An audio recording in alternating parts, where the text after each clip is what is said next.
And I'm hoping that in that, with that musical prelude, we took the time. We went about 3 minutes, just a little bit over 3 minutes, to just breathe.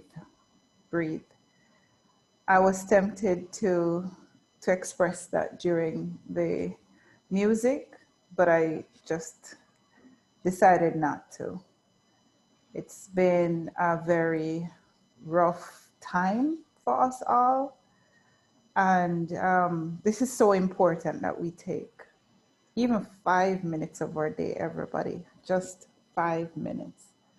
Breathe, center, find yourselves, and get ready for the next day or the next moment, the next hour. So as we are about to begin our class, we're about to begin this journey of group dynamics, another episode of group dynamics, group theory, this area of study, and listening to the presentations this evening. We have 2 presentations this evening. I'm inviting us to be open to learning, coming off the heels of topics we've just covered, such as experiential learning, where you were asked to interrogate your own beliefs about learning. And, last week we looked at the self, personality. We're trying to understand ourselves a little bit better. And yeah, so yeah, somebody's mic is on. Kadina. Mic is on. Kadina. All right. Yeah. Right. So yeah, guys, I'm just trying to put what we're doing into a kind of framework for us so that we can be just more open and just more receiving of what we're about to learn tonight. So with that, we're going to go straight into our presentations. We have 2 presentations tonight. The first one, we are hearing a little bit more on the topic, we are hearing now on the topic of the individual and the group. The main source is the text, from the text, the first chapter of the text.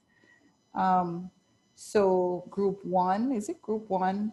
I'm not so sure I got the names of the groups. The groups are by now should have proper names. But the first group tonight is going to be looking at the individual and the group. And the second group is going to be talking or presenting on the area of studying groups. So without further ado, Shireen. Hi, Shireen. Yes, I'm on. I'm here. All right. So I should stop sharing then and just allow you to go right ahead. Are we ready, everybody? Yes. Are we ready? That's right. Okay, I'm yaying for everybody. Yay! Let's go, guys. So Shireen, yeah. So I'm stopped sharing and I'm over to you. Okay. All right. Hold on a second. Let me get.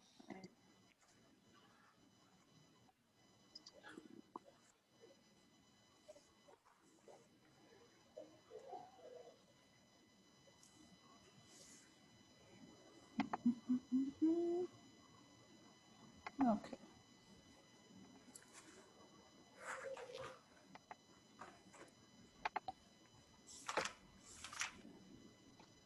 Are you seeing my screen?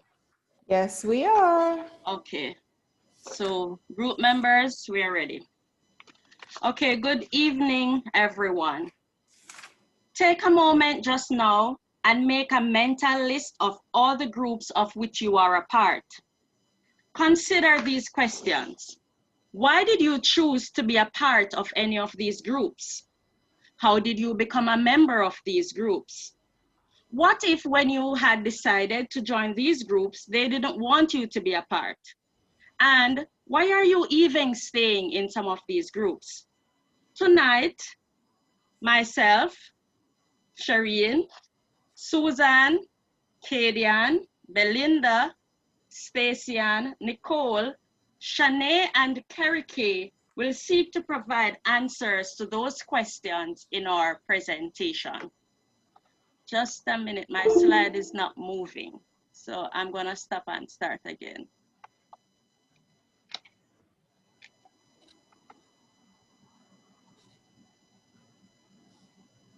I don't know what's happening.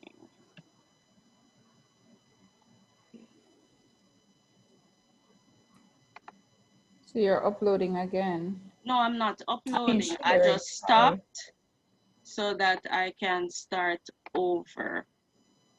Start sharing screen, okay.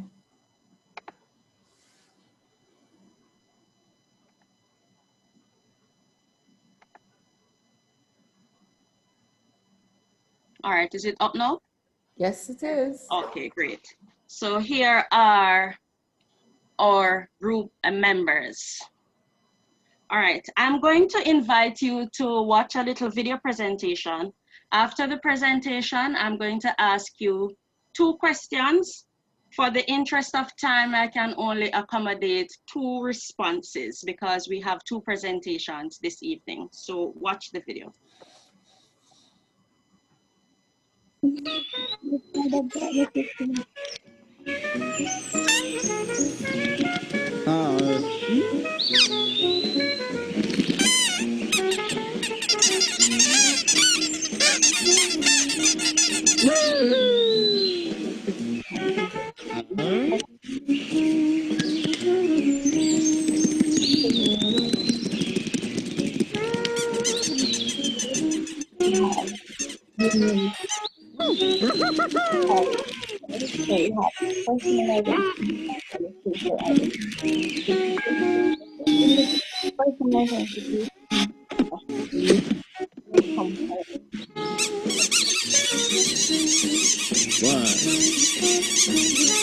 Dr. Zoidberg.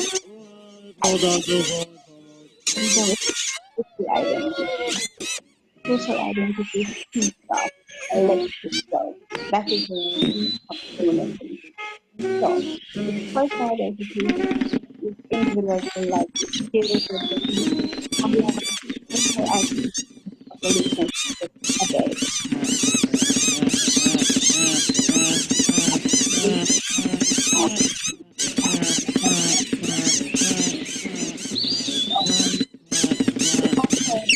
Is the independence and the interdependence.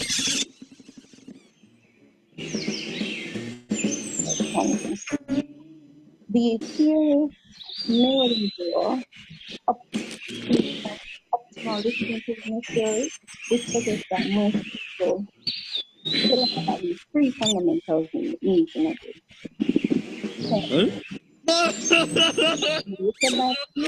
The need to be connected to friends and loved ones, and the need for autonomic differentiation.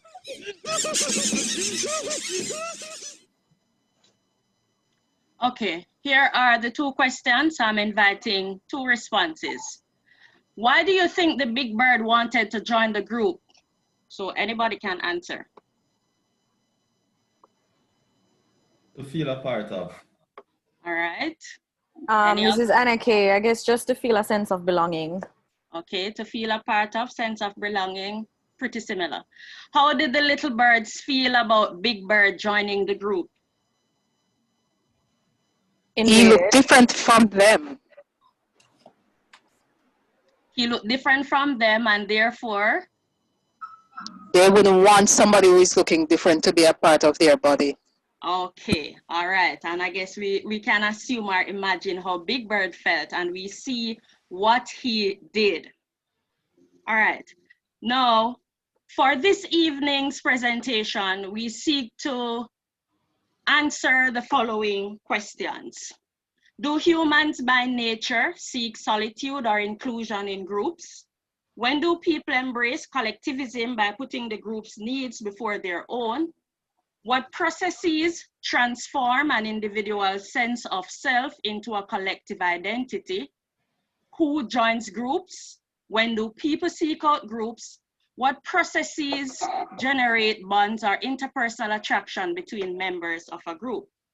Before we get into all of those, into meeting the objectives, we just want to do a little foundational work for you. So we want to define what is a group, and a group is two or more individuals who are connected by and within social relationships. Now, according to Cooley, there are two main types of groups: primary groups and social groups. Primary groups are the types of group that are normally significant to us. It is fairly small and it is made up of individuals who generally engage in face-to-face, long-term ways. The best example of a primary group is your family. Other examples may include close friends and young members. Social or secondary groups are larger, impersonal, and more formally organized than primary groups. Membership tends to be shorter in duration and more task-oriented. There is moderate levels of interaction among the members. A classroom, such as ours, or an office setting, they are examples of secondary groups. And secondary groups could also be crew members, study groups, or task forces. Now, Susan will take us into isolation and inclusion. Good evening, class. My name is Suzanne, and today I will be speaking on the need to belong, the pain of exclusion, and evolution and inclusion. But before I speak on the need to belong, let me first define the word isolation and inclusion. Isolation is the process or fact of being isolated, that is, being set aside from. Inclusion is the action or state of including or being included in a group or structure. Roy Baumeister and Mark Leary further explain that all human beings have a persuasive drive to form and maintain at least a minimum quantity of lasting, positive, and impactful interpersonal relationship. The need to belong is a desire that is expressed by all humans. People want to feel a sense of belonging, whether to a club or church group or even organization. They want to feel valued and important. Surprisingly, though, even though there is a desire for privacy, and as individuals we all display that desire, majority of persons spend a large portion of their time with others as they need to satisfy that natural desire to belong. I'll now move on to the pain of exclusion. As previously shown in the video, Big Bird experienced the pain of exclusion from the group of birds that he tried to be a part of. Even Big Bird wanted to be a part of a group. People who are often secluded from society often display psychological abnormalities. People's need to belong is generally satisfied when a group seeks their inclusion as a member. However, these same individuals react in a negative manner when group deliberately ignores or avoids them. This term is referred to as ostracism. And as we may be familiar with the word, the exclusion from a society or group. Ostracized individuals will display one of the following characteristics: stress responses, freeze, that is, they may remain at a fixed level, and this may be as a result of disbelief or dismay. Fight, they may exchange verbal or even physical blows to stay in a group. Flight, and this is basically making a departure from the group. Tend, meaning to be disposed or inclined in action to do something. So the ostracized individual may want to act on the position they were put in. Last, they may want to befriend the group. That means they may need to make friends or become friendly with the group or members of the group they were ostracized from for whatever reason. I don't know. So simply put, all these characteristics are stress responses that individuals may display when removed from a group. Exclusion brings about an experience, a deliberate, reflective stage where persons consider the possible reasons for being rejected from the group, and that is according to Kipling Williams, 2007. My final discussion is on evolution. So the question is, why do people usually choose membership over isolation? Why do people respond so negatively when others exclude them? Why do groups often deliberately exclude membership? World-renowned psychologist Charles Darwin speaks to why humans behave the way they do. The herd instinct, I don't know if you're aware of that, also explained that humans are instinctively drawn together with other humans, and this is not a new situation. Groups bring together men and women to form the pair bonds needed for mating and procreation. Other factors also play a role in determining decisions to join or leave a group. That, for example, childhood experiences. The evolution, nonetheless, offers a compelling answer to the question, why do people seek out other people? Answer, because we value contribution that a group can make up our genetic destiny, according to Caparel 2007. Kadian.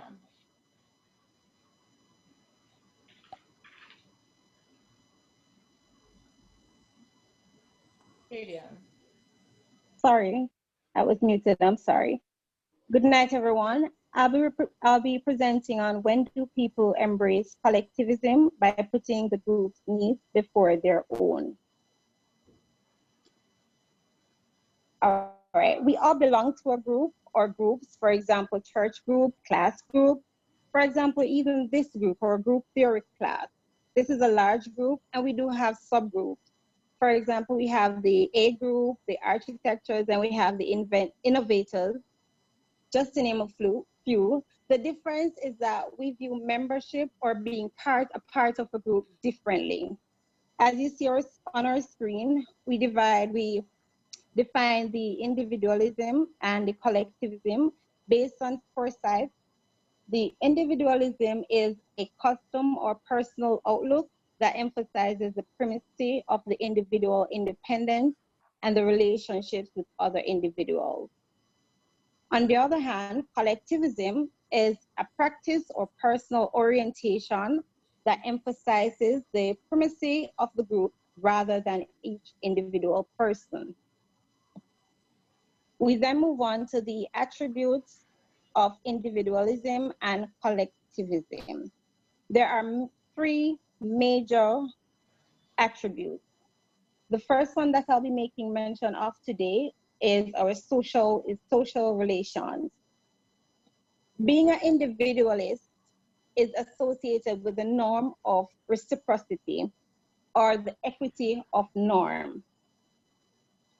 We basically, in regards to the equity of norm, this includes where individuals, based on the inputs in the group, individuals are expecting to get the same output.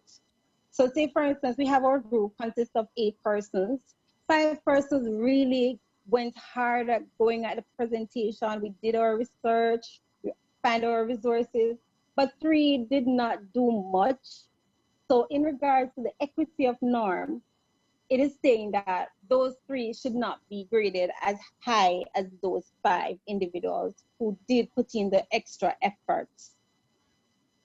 And in regards to individualists as well, they're basically motivated by personal reward. In contrast, collectivist is associated with the communal relationship. So they're basically motivated by group goals. And this include also the equality norm. So we have the equity norm for individualists, and for collectivists, we have the equality norm, which basically, no matter what input you put in the group, everybody should be graded equally right throughout the group. So secondly, we move on to social obligations.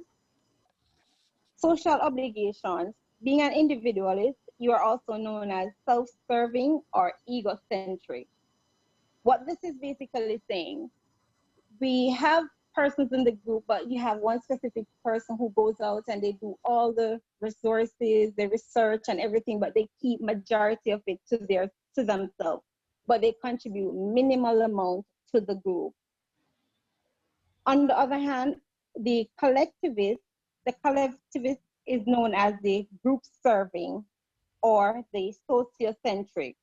So whatever is done or whatever is found, they come and it is shared right throughout the group. Nothing is kept to themselves. It is shared equally throughout. All right, the third and final attribute that we'll be making mention of tonight is social self. Social self speaks to personal identity along with social identity. Being an individualist, you're known to be have a personal identity. They normally use the me component, the I component. On the other hand, the social identity will be referred to as a collectivist. They are we. They speak about the group in general. Nothing is personalized. Everything is us, we. And they also involve the interdependence and independence of the group. Marilyn Brewer, the theorist, she did make mention of the optimal distinctiveness theory, and she also suggested that that persons have at least three fundamental needs. One, the need to be assimilated by the group, the need to be connected to friends and loved ones, and the need for autonomy and differentiation. It was also highlighted that many cultures are either individualist or collectivist in their value orientation. Persons that reside in individualistic cultures normally think of oneself than thinking about others. As I mentioned that before, the egocentric.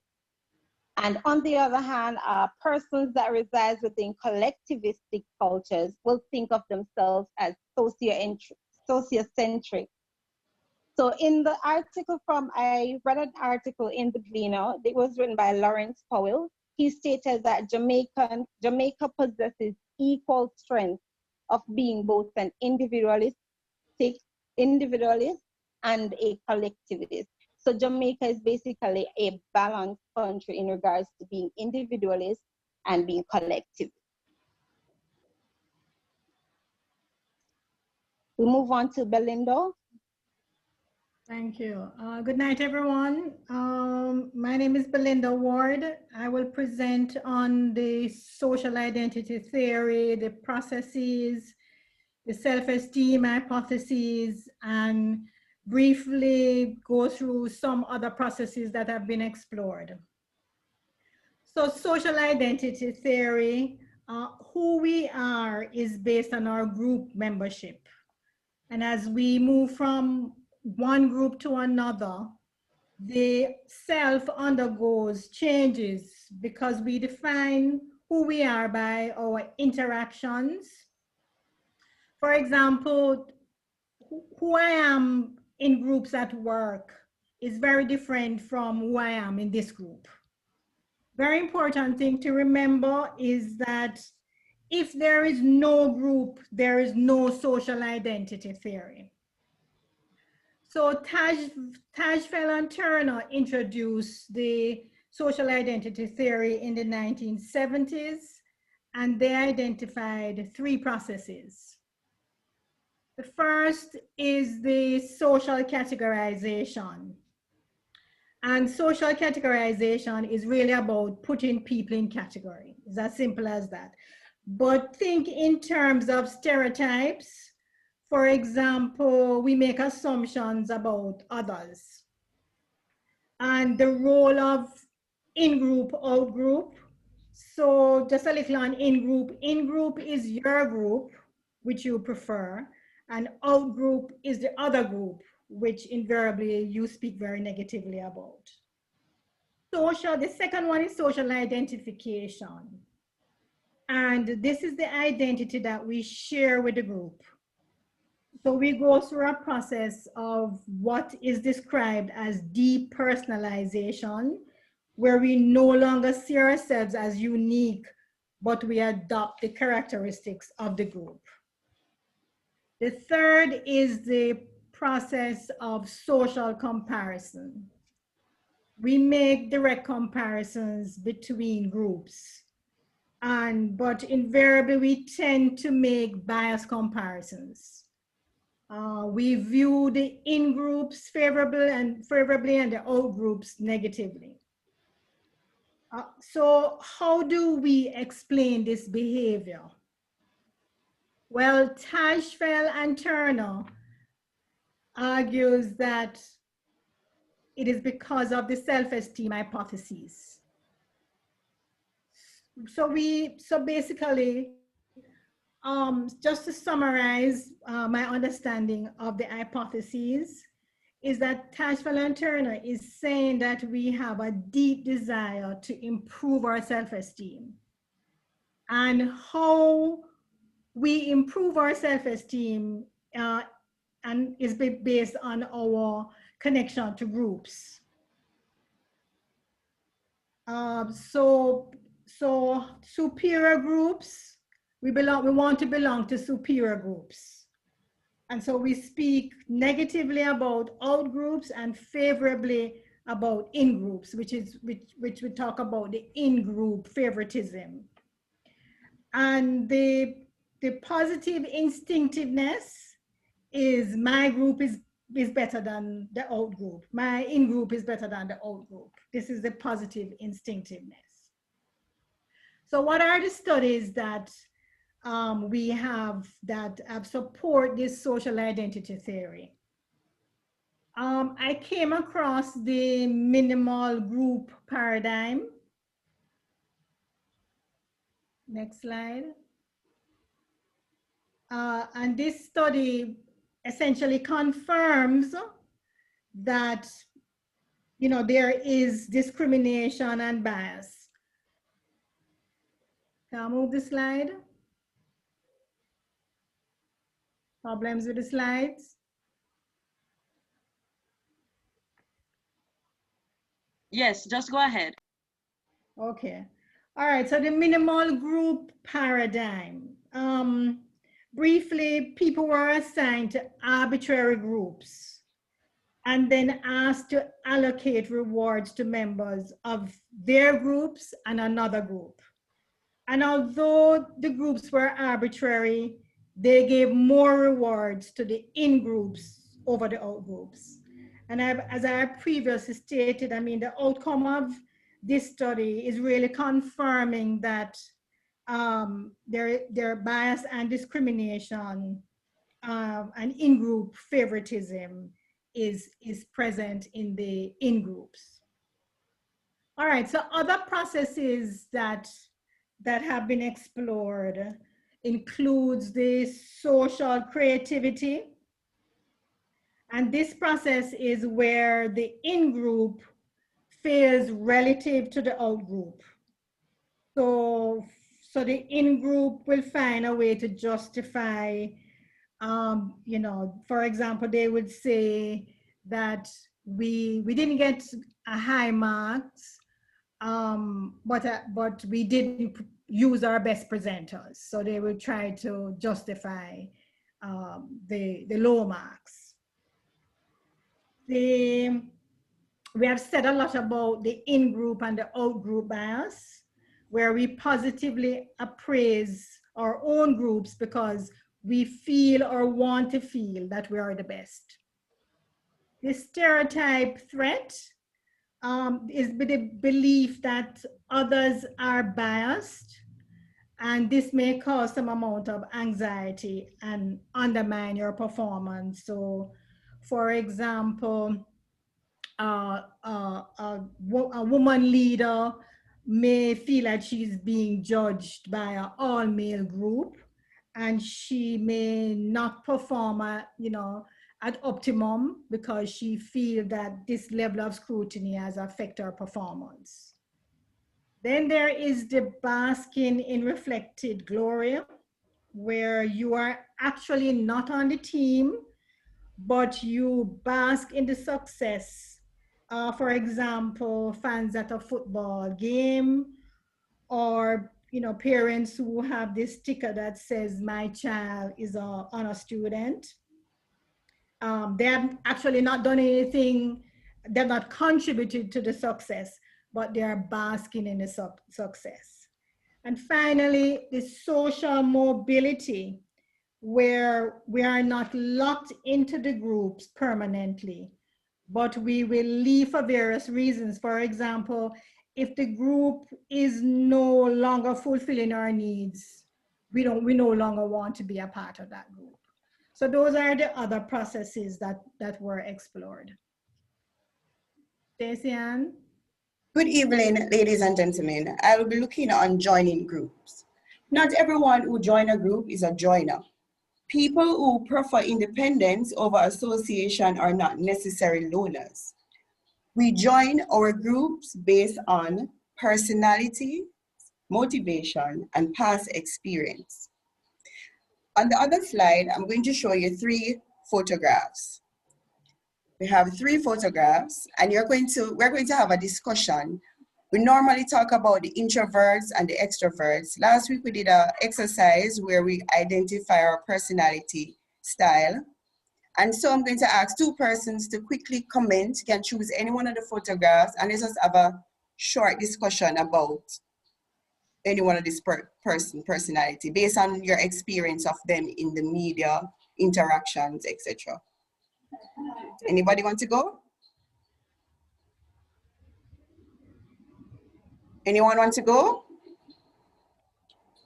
Okay, so no one wants to respond. Okay.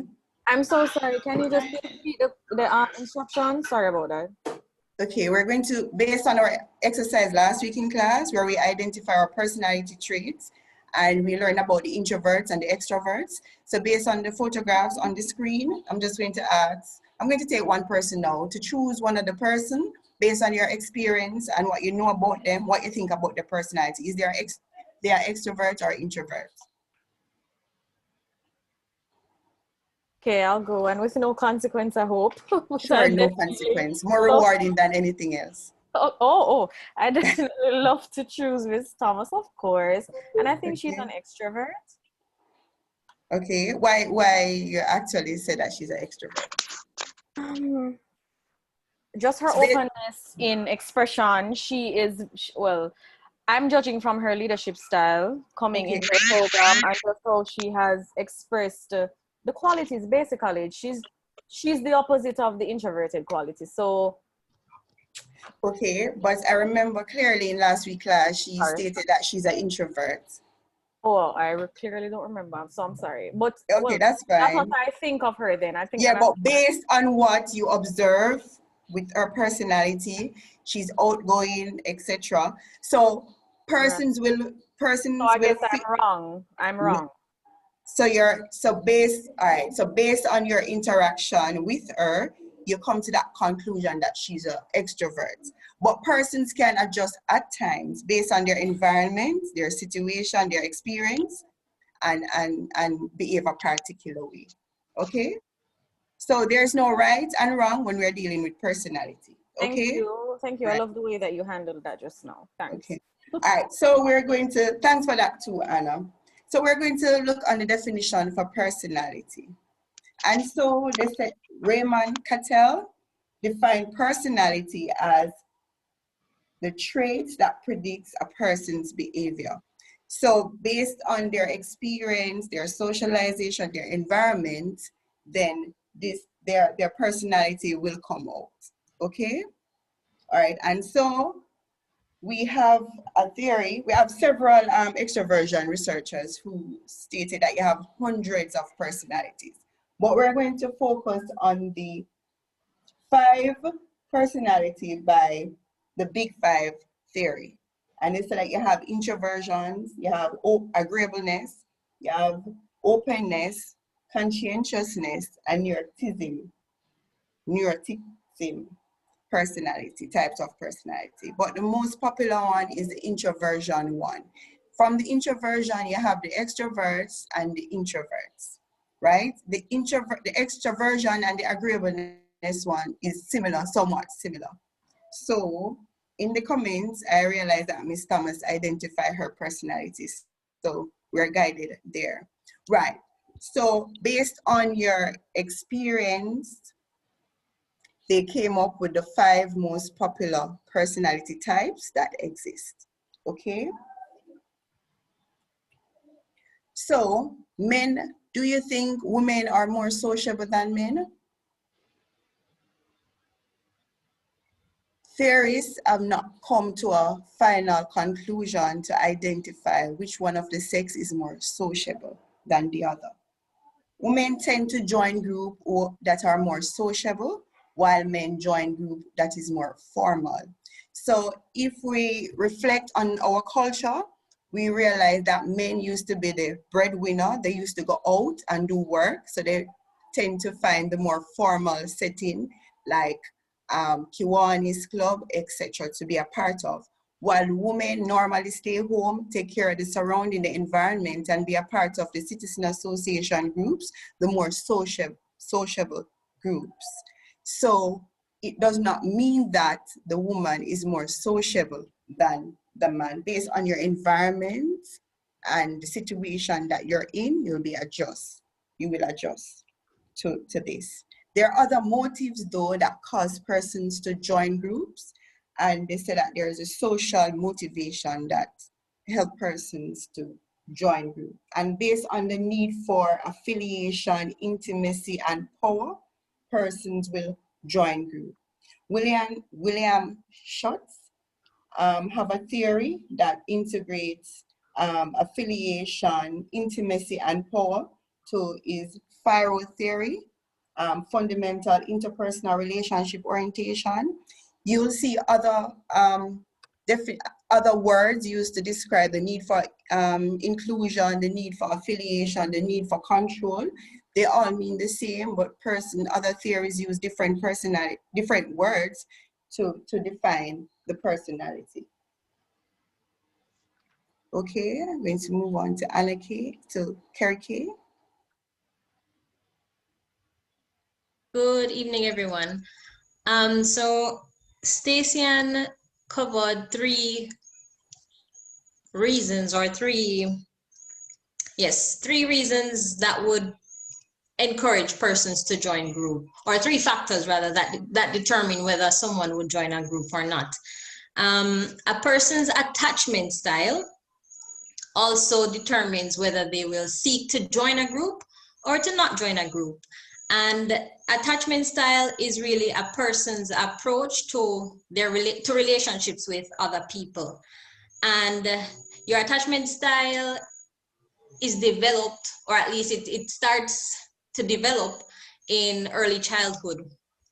And it's affected by a person's relationship to their caregiver. So someone who has a very comfortable, nurturing, happy relationship with their primary caregiver, they tend to have more secure attachment style. And so in adulthood, they will seek out other groups, and they're more secure.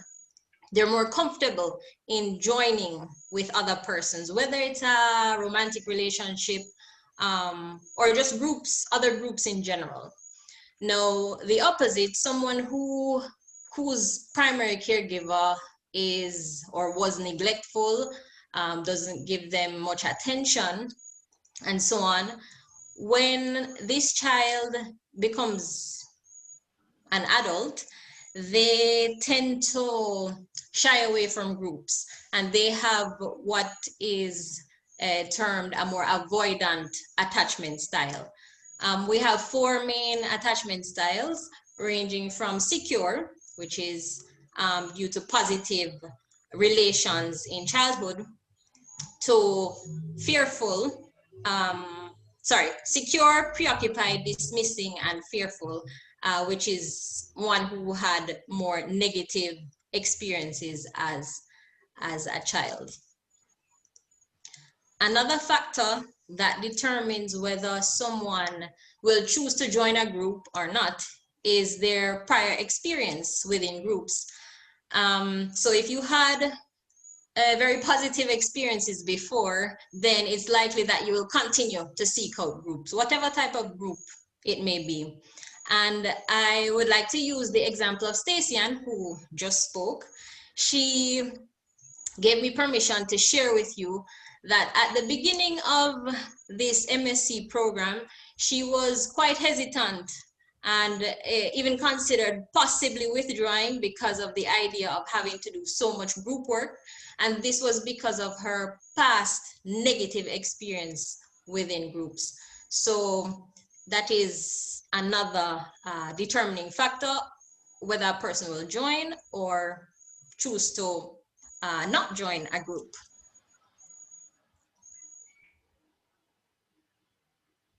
So far, my teammates have talked about how people move from being an individual to feeling a part of a group and what caused them to join groups. Now we're going to look at actually when do people seek out others.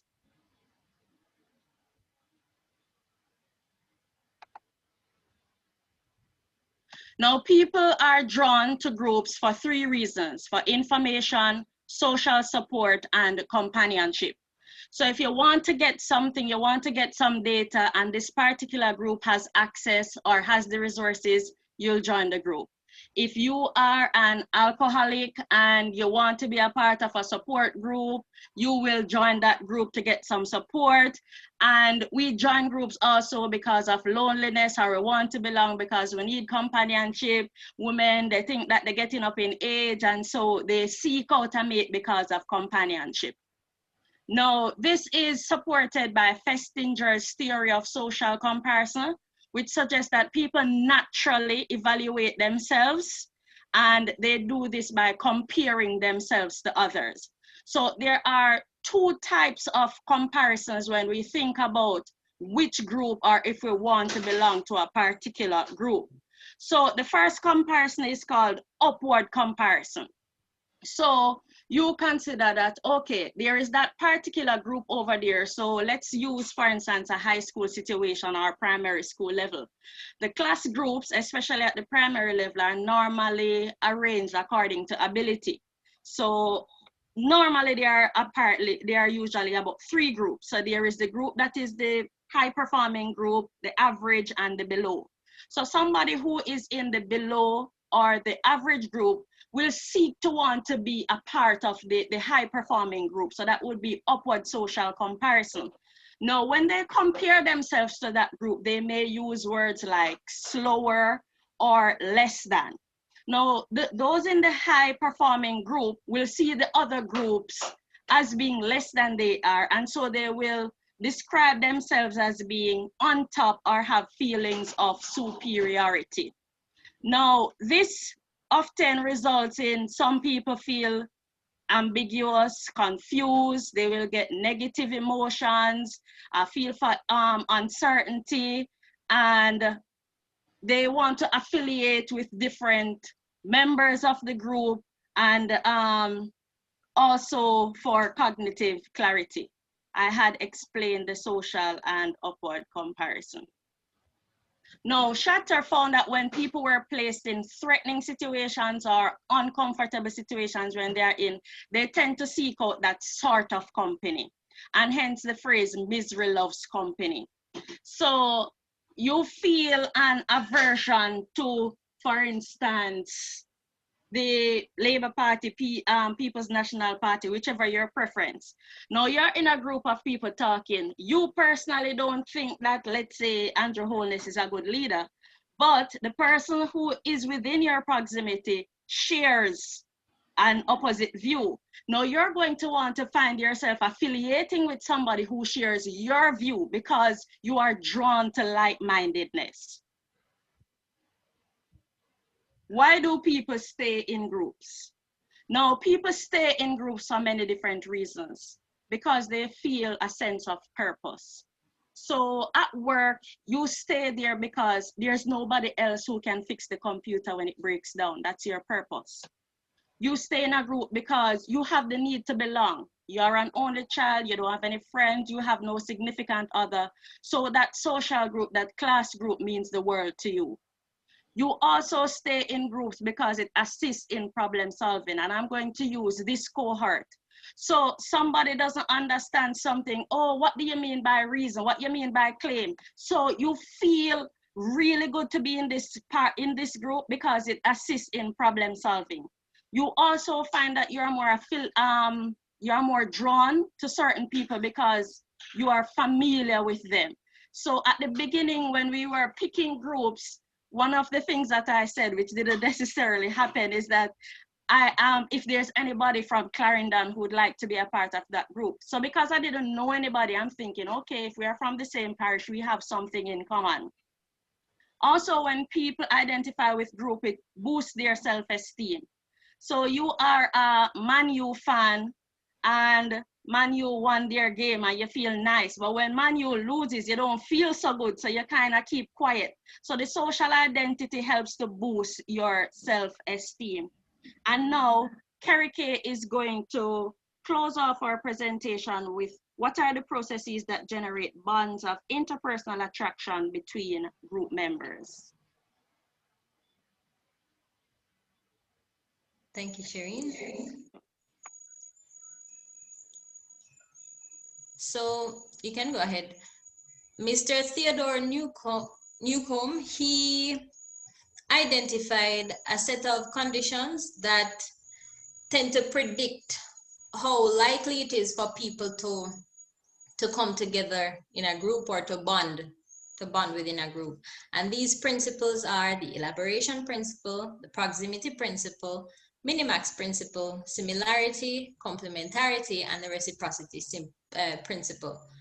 I'm going to give you 3 scenarios and I'd ask you to guess which principle it relates to.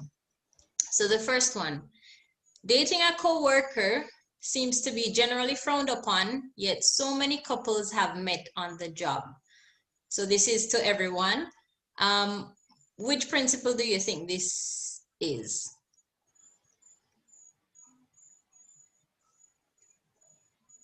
Proximity. That's right. Proximity meaning close. And so what you find is persons who are very close geographically, they tend to have more interaction with each other. They get to know each other a little bit more. And so they tend to bond when they find they have similar beliefs and so on. So that one is the proximity principle. Another scenario, we have 3 young men from 3 different countries who bond over a shared taste in music. Which principle would that be? Similarity. Similarity, exactly. So these persons have a similar liking, they have similar preferences, and when we have persons within one space that share beliefs, share attitudes, share values, then it's only natural that they will come together. And the final scenario, John is engaged to Martha, but many onlookers often comment on how dissimilar they are. They, however, seem so much in love. Which principle could this be? Complementarity. Yes, the complementarity principle. So this one suggests that persons who are dissimilar can still be attracted to each other because I may have a quality that complements somebody else's, and together we can do much more, or there's a spark. So opposites, you know that common phrase, opposites attract. So this is the complementarity principle. So I'll go quickly through the others. Elaboration principle speaks to how groups tend to expand. So for example, I will go cycling every Saturday, and I have my cycling group, and I recently started this MSc program, and I met, let's say, Anake, and Anake say, Carrie, I want to start to do something new to stay fit. And I say, Anake, why don't you come and join me on Saturday in my cycling group. And she said, sure, why not? She joins us, and Anna Kay really likes it, and so we have an additional member. And then Anna Kay says to her sister, who is also trying to get in shape, hey, do you want to join me in cycling on Saturdays? I'm a part of a cycling group. And then the group continues to expand. So that is the idea of the elaboration principle. We have Minimax principle, and this one explains how persons tend to bond or they will stay within groups where the rewards are high, and they'll tend to leave if it's costing them too much. If it's costing too much of their time and their peace of mind, it's highly likely that they won't gel well in such a group. Then we have the reciprocity principle, which so the idea is that liking begets liking. So I like you and I express my liking toward you. And persons tend to like people who like them, because when you like somebody, the experience or the exchange is very positive. So you're going to want to continuously see this person because they're respectful towards you, they treat you well. And so this is the idea of reciprocity principle. Okay. Okay, so we are in the group, we join the group. While we are in the group, we're going to assess our rewards and the costs. And so we're going to look on the economics of membership. So when you're in a group, there is something that is called the comparison level or comparison alto level. So for the comparison level, it is satisfaction versus dissatisfaction. So we're in the group doing our masters, but yes, we are in smaller groups. So within the smaller group, we are tasked to do assignments, and we're going to look on the cost. How much do I have to contribute to this? What are the reward? And then when the reward is not as much as the cost, we're going to look for alternatives. So if it was a situation where we could ask Miss permission to go to another group based on the cost, then the alternative will exist in another group. So if the reward is high, the comparison level will stay high and we will remain in the group. If the comparison level is also, because the cost is more than the reward, at this time we'll ask to leave. And we are come to the end of our presentation. Thank you. Any questions? Yes, so this is the section now where, well, with Miss Morgan's permission or otherwise, she can interject. You may voice. Okay, let me ask her if people can voice or. I just posted in the group. I think I said it earlier, but I sent it to one person. I was apprising you to the fact that you were, well, 5 minutes over time at one point, and by the end of the presentation, you were like 15 minutes over. So, yeah, the groups have half an hour to present. So, at this point, with the extra time that you've taken, I want to just go straight to the next group, and we'll leave the discussions until after both presentations. All right, so groups, I purposely didn't stop you, but I'm taking note of the extra time that you've taken. So please practice as best as possible to stay within the 30 minutes. I'm really not grading you on the extra time. This is your first presentation, but it's very, very important that you present in a succinct way. You try to capture the story, your presentation within the time. 5 minutes extra, it's fine, but yeah, please, moving forward. So I'll talk about the group. Great job though, great job. I don't want to comment too much right now since I just want to get into the next presentation. Thank you. All right. Whew, breather. Are we ready? Yes, we are. Okay, great. Okay, So good evening, everyone. And thanks good so much to evening. Group One for that very insightful and informative presentation on group dynamics. I certainly have learned a lot, and I'm sure the same goes for everyone else in the group. Because of that layered information and the nuances, you know, we're going to start treat people differently because we sometimes we get an insight into what drives them, what drive Yes. collaborations and groups. So thank you very much, Yes. Group One, for that information. For chapter 2, we'll be presenting on studying groups, ladies and gentlemen. So Team A Plus will be providing with some insights as it relates to studying groups and providing with some theoretical perspective to undergird the information that we're going to provide to you. Now, ladies and gentlemen, just as scientists use exacting procedures to study aspects of the physical and natural environment, so too do researchers to further understand how groups operate, right? Through research, theorists and researchers separate facts from fiction and truth from myths. This is what we are going to show you how the principles work in identifying, studying groups and the components of the groups. Now presenting this presentation, you are the nice, clean, fresh out of the freezer, out of the garden members of Group 2, aka Team A Plus, and my able technical persons will show you the nice, pretty slides of the nice, dynamic people of Group Team A Plus. Will be presenting to you about studying groups and undergirding theories and mechanisms that will provide you with some insights. Now, I'm not going to monopolize the time, and we want to ensure we are within the time frame. So Shauna Kay will go ahead and introduce what it's all about and do a quick recap of what we just heard about in Group 1. Go ahead, take it away, Shauna Kay. Oh, thank you so much, Philip. Good afternoon, or good evening, everyone. I'm Shauna, and I've been tasked to set the tone for this presentation on studying groups. Now, but first we see it as critical to define a group.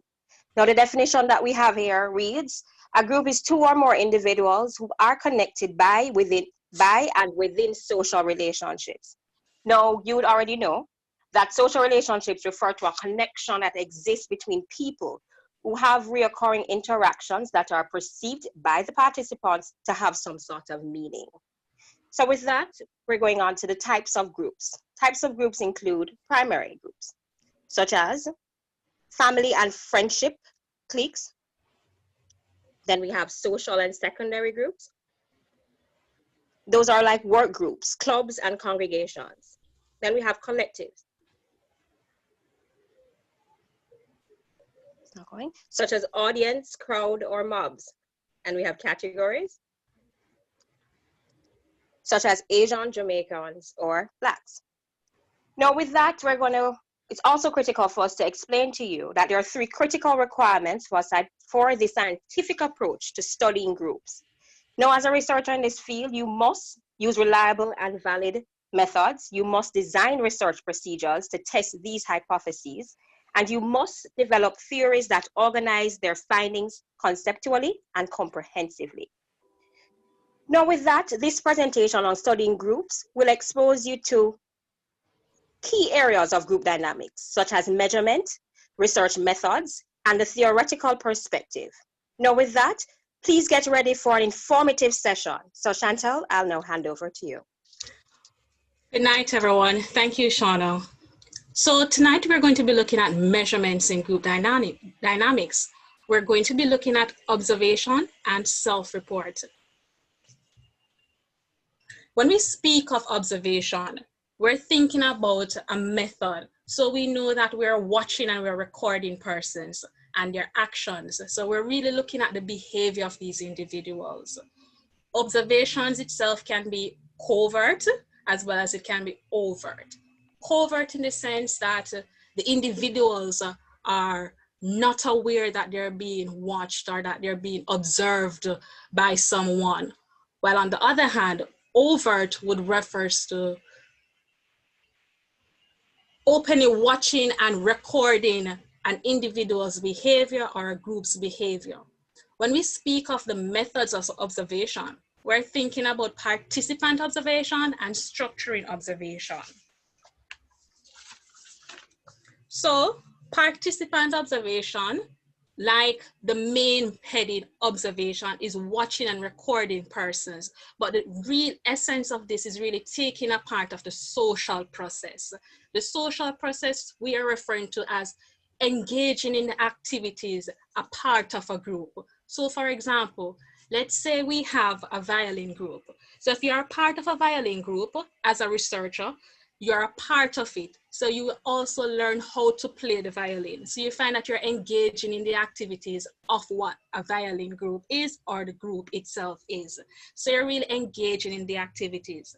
We must admit though that there is an implication for being a part of a group where you find that persons tend to alter their behaviors. And by altering their behaviors, you're not really getting a true essence of what it is they are like without them being watched. So we're thinking about authored effect. So it's a tendency of individuals to act different when they know they're being observed. So that's really what we want to remind persons of. And we'll find that every day happening in our sessions, in our work activities, in our personal lives. So those are the things that we go through. When we go into observation method, we're now thinking about structuring of observation. So structuring of observation is a research procedure that classifies codes, actions of group members into defined categories. This type of observation method uses a quantitative study, which is used to collect and analyze data in a numeric form. Of course, we have frequencies, proportions, or even amounts. But according to Robert Bales, he referred to two types: interaction process analysis and systematic multiple level observation of groups, which is also known as SimLog. So IPA, what it really speaks about is it's a coding system to classify a group's behavior into task-oriented and relationship-oriented categories. So in other words, for social emotional area as a category, you may ask, show solidarity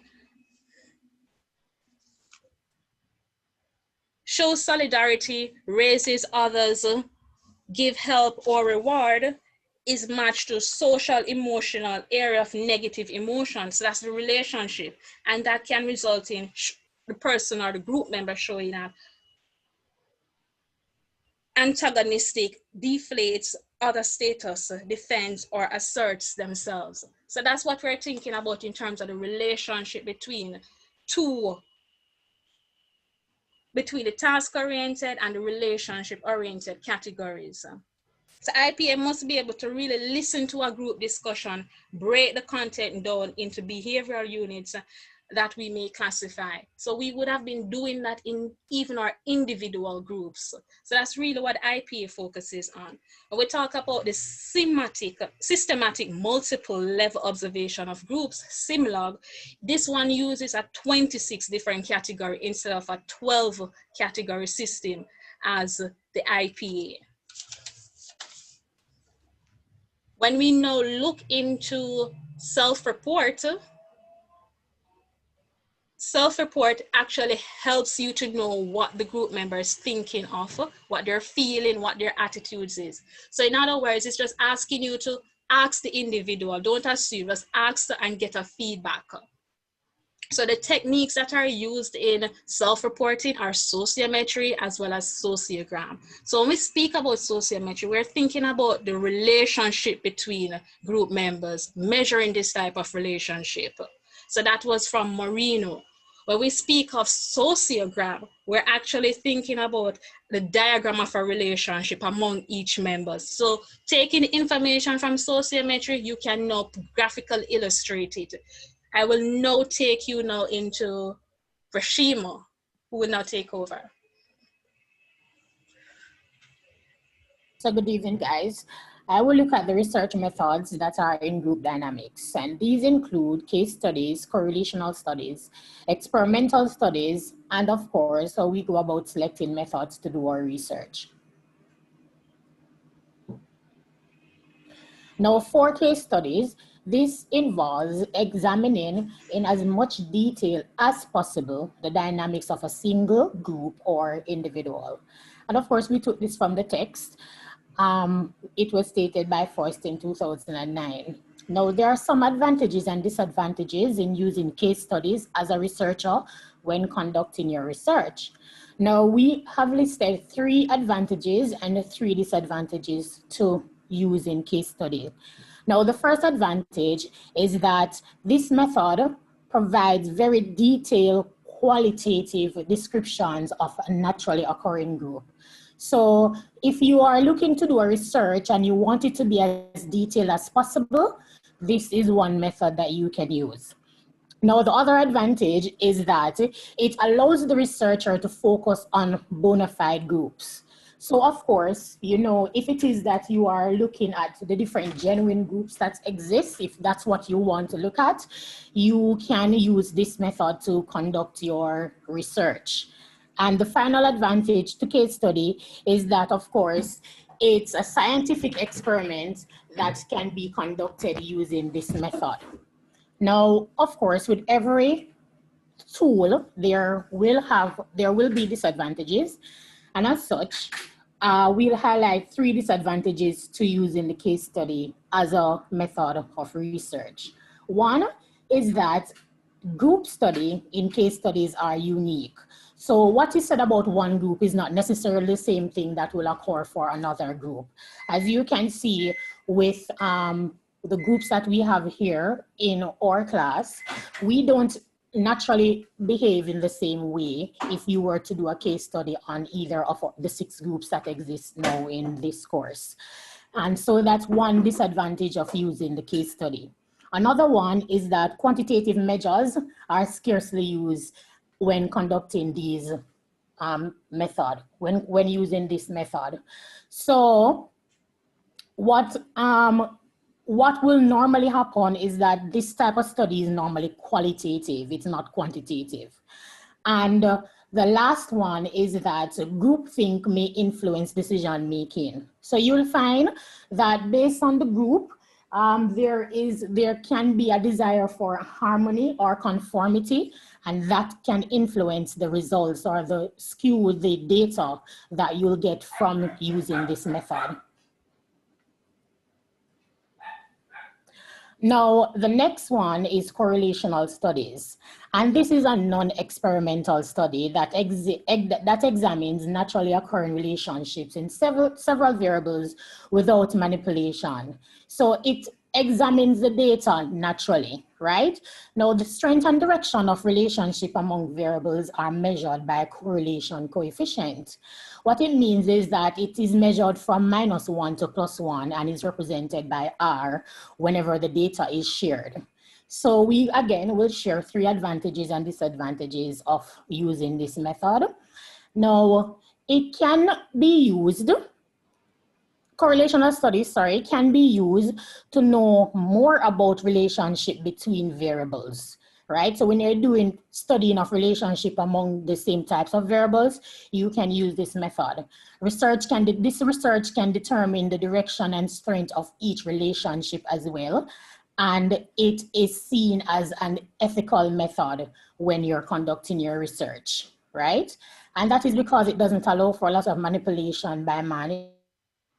It is, the variables are based on naturally occurring relationships without a lot of manipulation. Now, 3 disadvantages that we have found for this method is that it yields only limited information about causal relationship between variables, because researchers do not directly manipulate the variables like I mentioned earlier. Right? It won't determine what variables have the most influence in a correlation. And The last one is that it can be very time consuming to utilize this method. So you as the researcher, depending on the time that you have to conduct your research or the type of data that you have to manipulate, you can decide whether or not this could be a method that you'll use. Now, the next method that you could use is the experimental method. And this, my apologies, this method is used as an investigator, which is, a research design in which the investigator manipulates at least one variable by randomly assigning participants to 2 or more different conditions, measuring at least 1 variables. So the 1 variables will be placed under scrutiny of different conditions to see what will be the outcome, right? Now, we have 2 types of variables. They can either be dependent or independent. Advantages of using this method is that you have control over the variables because you will be deciding, and you can determine the causal relationship between the variables, right? Another advantage is that it provides excellent means of testing hypotheses about the cause of group behavior. And being that we are doing a course that allows us to look at why groups behave the way they do and so forth, this could be the perfect method to validate that information. Now, there are 2 disadvantages to using this method, because sometimes when variables are manipulated, it can produce artificial results, right?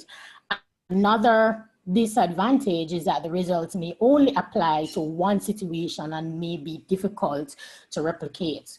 And one of the things about science is that you want to ensure that you're able to replicate the information. And that would be one of the biggest drawbacks to using the experimental method. Now, as researchers, there are certain things that we have to take into consideration when selecting the method that we're going to use, right? One of the things is that we need to take into consideration the interaction that takes place within groups, and that they are complex, and that researchers sometimes encounter more data than they can objectively record and process. So sometimes you have a lot of data. So depending on the number of data that you have collected, then that should help you to select the type of method that you'll use to complete it, right? While the individual change gradually, the group can change rapidly and dramatically.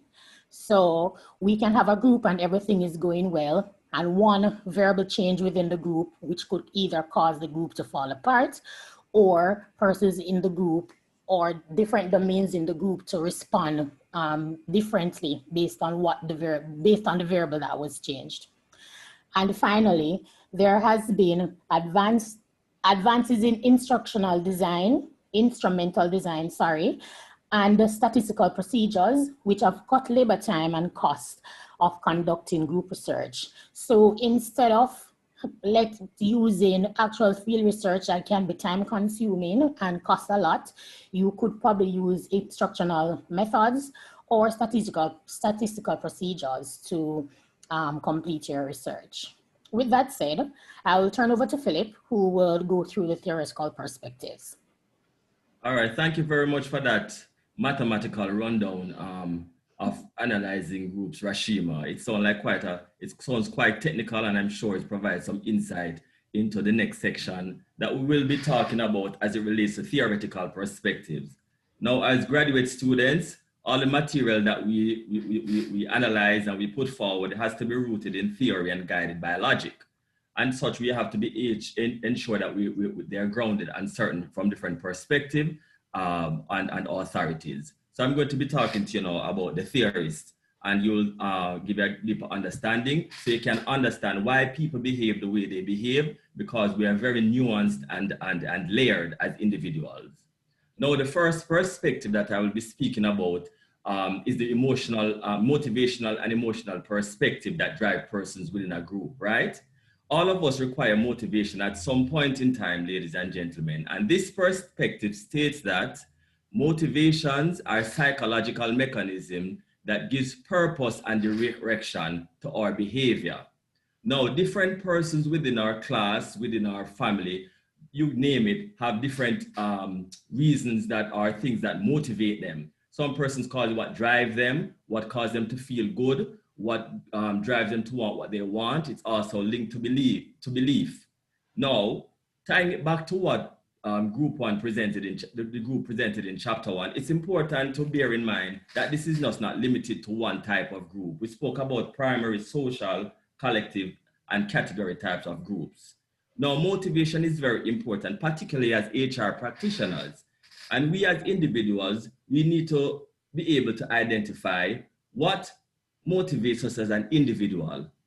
What motivates, some persons might say, you know, my child motivates me to go to work or to study, or my parents or my spouse, or it's intrinsical where you are very ambitious and you want to be motivated yourself, right?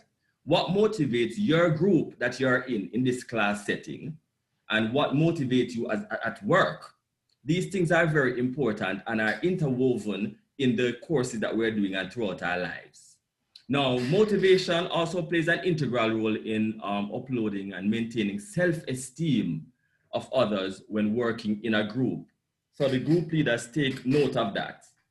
And we can bring it in our current situation in terms of a training, right? For instance, in a training session, the trainer must maintain the self-esteem of the trainers as it impacts their level of participation and involvement in the training, as well as the transfer of knowledge. So, you know, we like encouragement. We say, good job, this looks nice, so on and so forth, right? It drives and compels us, because motivation is linked to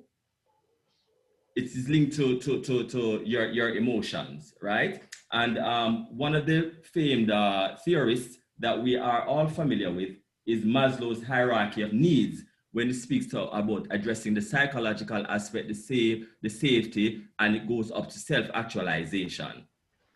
Motivation is, and I provide with another example to show how emotions impact your motivation, your emotions, my apologies. Now, a young girl who loses her pet bird, which normally motivates her to get up out of bed in the morning, might experience sad emotions, which might impact her getting out of bed. Likewise, when you're at work and you don't get the pay that you want to get, or your boss is not motivating you enough after you put out your heart and your soul into a project, it might impact your emotions going into that task. I like to relate incidents to the groups that we're in now. If you're in a group and the dynamic is not as favorable to you as you would like it to be, it impacts your emotions, which might impact your motivation by extension, and by extension the contribution you put to the group. So persons are gravitate towards areas in their lives that motivate them. Mm-hmm. Next slide, selector. Now, we spoke about the emotional aspect of it. And of course, that is also rooted in theory and logic, you know. And Jennifer George, the theory of group effective tone, speaks to the collective emotional mood of groups. Its tone is not impacted by any specific aspect of the group or individual with the group, but pervades all groups. So, you know, when persons come to the group, they are looking to do well, they need to be motivated because they have a goal at the end of 2 years when we're walking across the stage in our gowns in 2022. Selector, run the track, please. Next one. Now, the next perspective that we look at in terms of studying groups is the behavioral perspective. Now, this perspective speaks to how certain persons behave in a particular context, rather than a psychological and interpersonal process that cause their actions. Now, while we are nuanced, you know, you're in a particular context, you behave a particular way. When you're in church, you behave a particular way. You're either gravitate towards Sister Mary or Brother Tom or the youth ministry, whatever it is, you know, that's a form of studying group. What the behavior that allows you to behave a particular way and how you behave in that context as well. So that behavior, how people behave, is a part of group study and as a part of the dynamics. Now, Behavior is consistent with the law of effect. Behaviors that are followed by consequences such as rewards.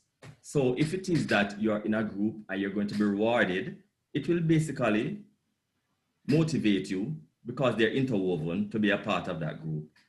Likewise, if you're in a part of a group and you act a particular way, it will drive you to be a part of the way, a particular way as well. Whether it's aspirational or you want to be array, whichever it is that attracts you, how a group behaves will also attract you as well. So you can either be yourself or be aspirational, however you feel comfortable in your skin, right?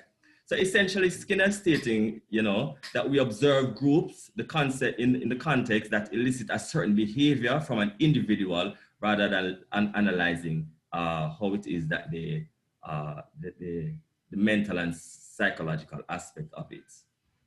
Which takes us to the next slide, which is the systems perspective. Now, the systems perspective is very interesting and one that I find quite applicable.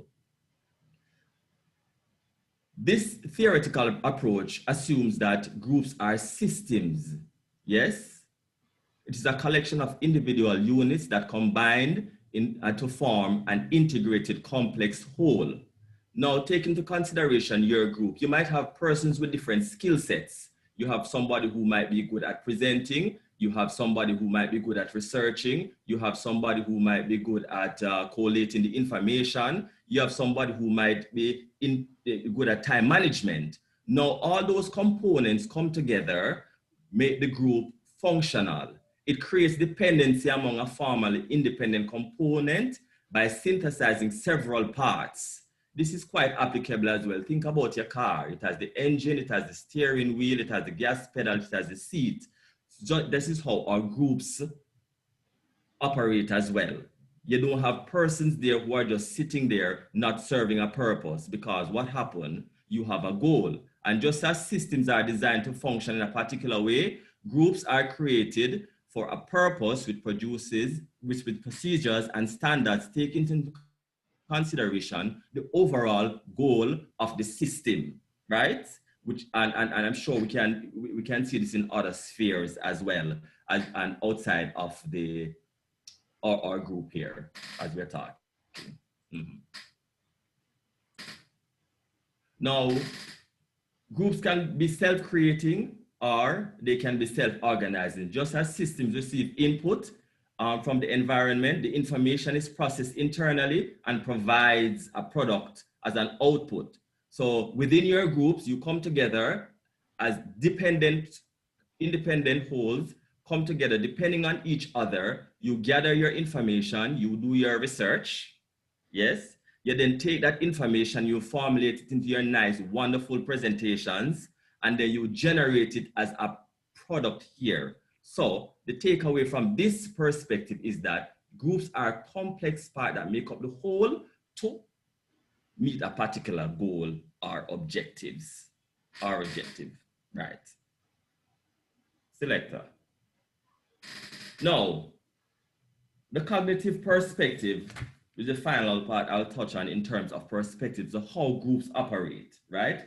The cognitive perspectives has processes that allow members to gather information, make sense of it, and act on the results. If you may allow me, Felicia, if you go to the next slide and come back to this side, because it speaks to give a clearer picture now.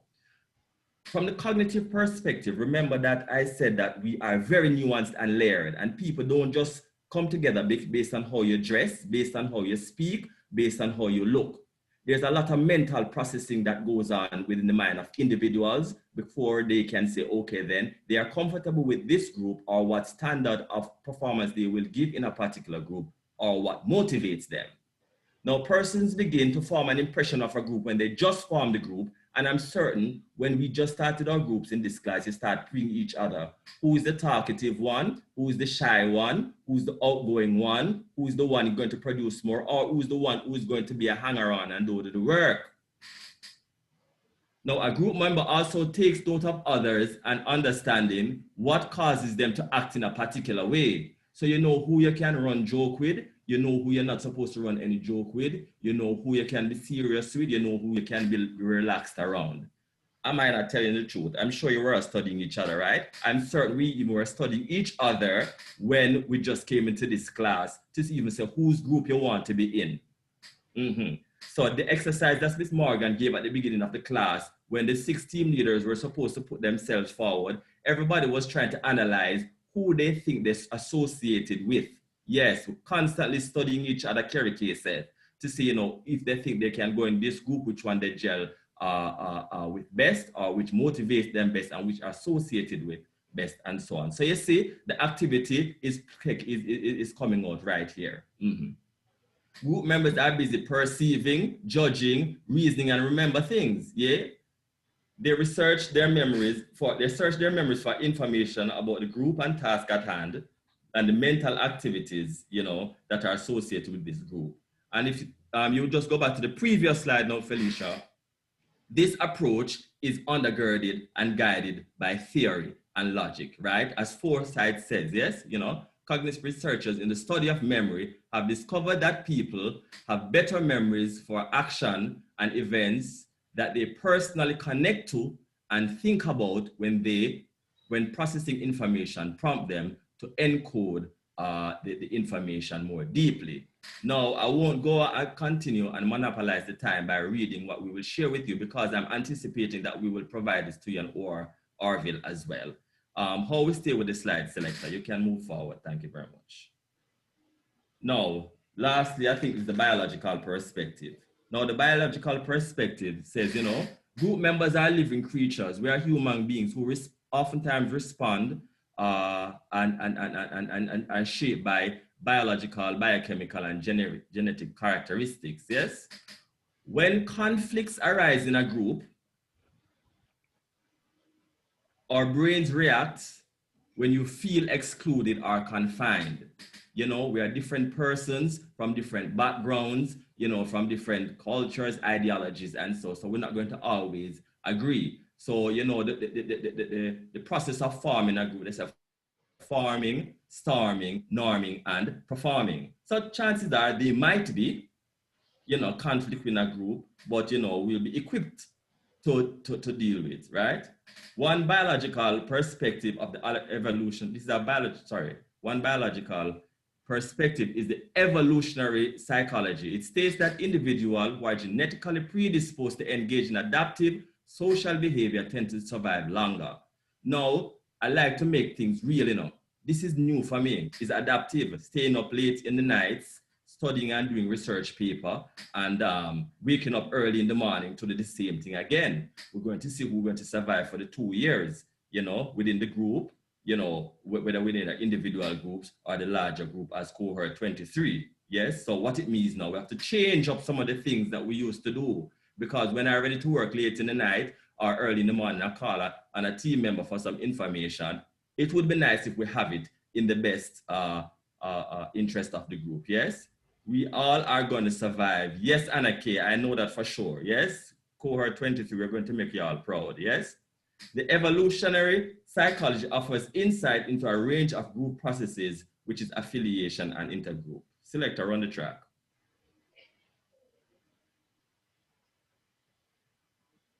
Now, ladies and gentlemen, I hope the perspectives assist you to see further how groups are studied, analyzed, measured, and not sort of fleeting thing. As graduate students, we are supposed to, yes, we're going to certify you, Anaki. We are supposed to, you know, be able to elevate our thinking, articulate our thoughts at another level while it is grounding in theory and guided in logics. Now, we're just going to run off a mouth and give you all this information. We're going to ask you for 1 and 2 questions, and I'm going to hand over to Rashima and Shauna for this part. Thank you very much for your time. Guys, as Team A's presentation is about to conclude, and because we want to definitely certify you in this program, we have 2 questions for you. And we're going to ask you to do this, answer them in the chat, or if it is that you are going to express yourself, just to turn your mic on and answer. The questions are: the Hawthorne effect influences group dynamics and employee behavior. State 2 points to support or refute this claim. The And second just to chime question. in before anyone types in, remember, so we're going to intervise. So each question is worth call credit. Don't, Shana? Yes, it is. And then the next one is stating 2 theoretical perspectives for studying group dynamics and how applying these approaches can be beneficial to us as HR practitioners.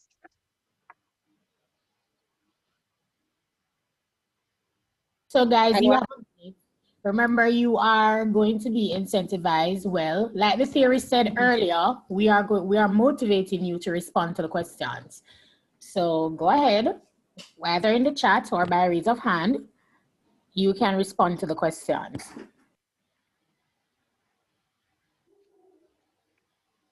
Okay, the Hawthorne effect suggests that employees are motivated because, let me get right, they are observed, and so they feel as if management, or in our case, HRD, is really concerned about what they do and give them feedback.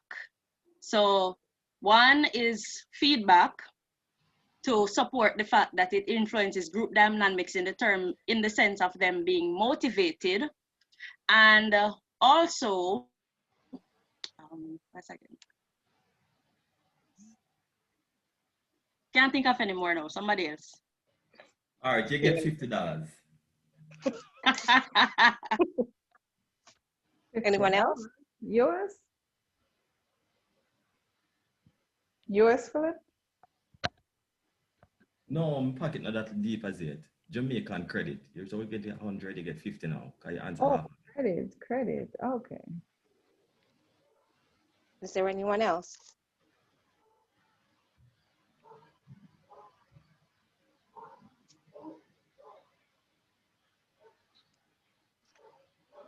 I think there's a response in the chat.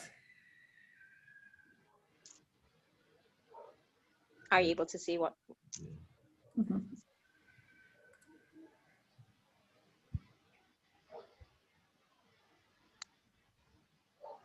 All right, awesome. So we have another question.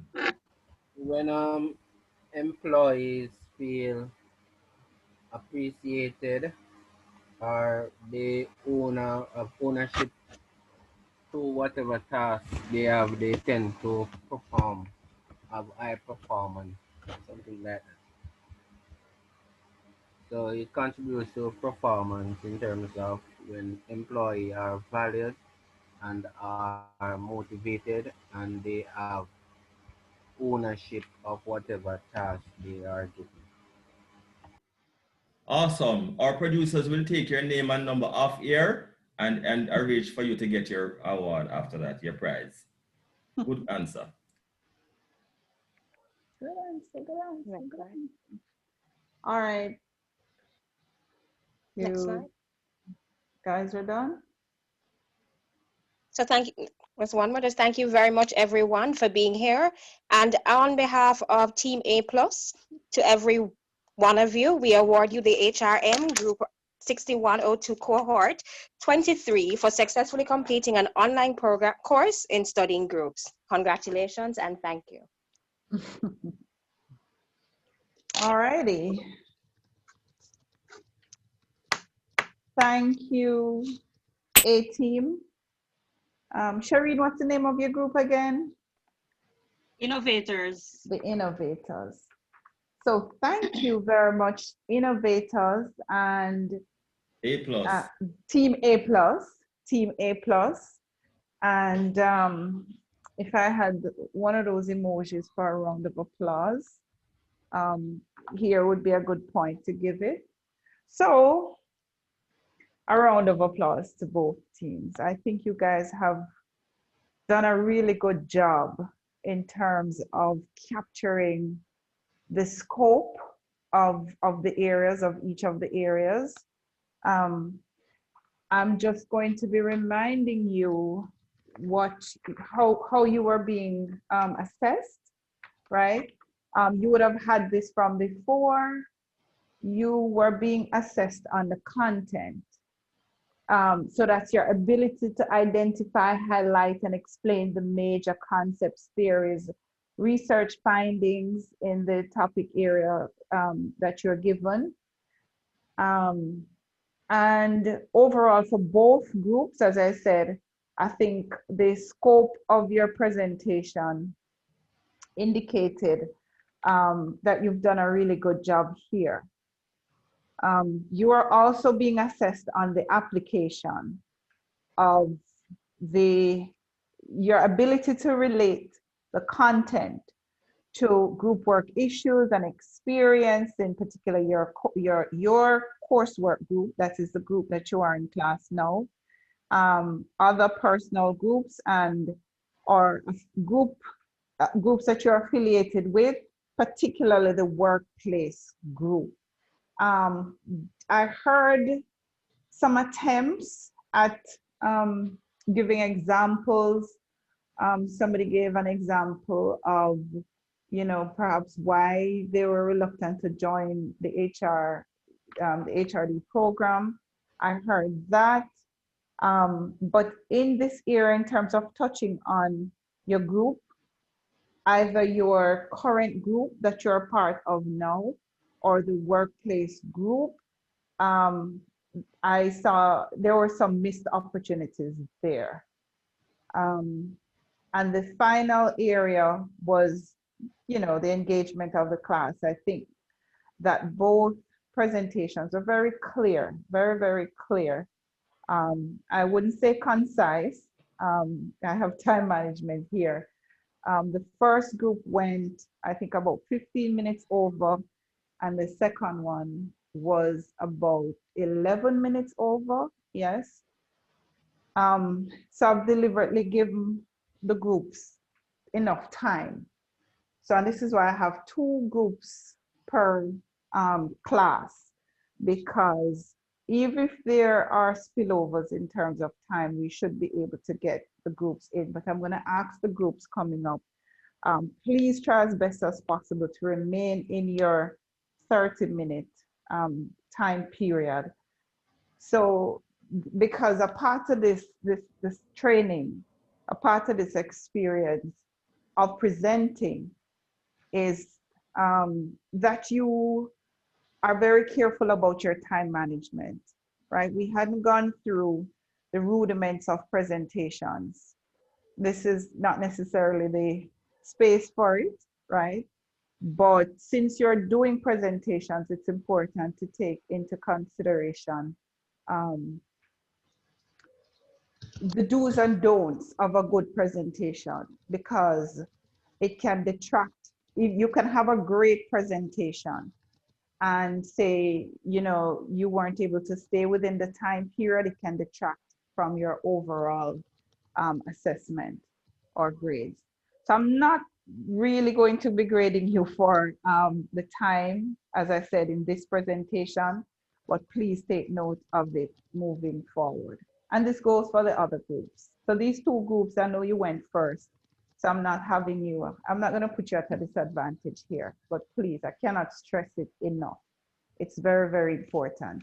One of the questions group asked, they say, it's so much to present in a short space of time. And I'm always saying to persons that this is no different from if you were working on a project for your company, you're asked to write a report, and the report is, say, a 100-page report, and you're presenting this report to the board in a 15-minute presentation. You would have to present as best as possible the key points, right? Articulate or extrapolate on the important aspects of it, but the group or your audience should leave knowing a few things, right? So you can ask yourself at the beginning of the presentation, what 5 things or what 4 things do I wish my audience to leave here knowing? If we're talking about the individual and the group, what 4 things should people always remember? And how am I going to package those 4 things in a story? I said I didn't want to get into this kind of assessment so as not to disadvantage these first groups. but I won't. I won't, but I feel it's important for the groups coming up to get a sense of where my head is and what I'm looking for in the presentation. Yes, but as I said, I think that you guys did a very good job at capturing the scope of the information. But as I said, at the end of the day, the question is, would we have left this presentation with a clear 3 or 4 things that we should know about the topic area and that we can pull from if we need to talk about it. Yeah, so for groups coming forward.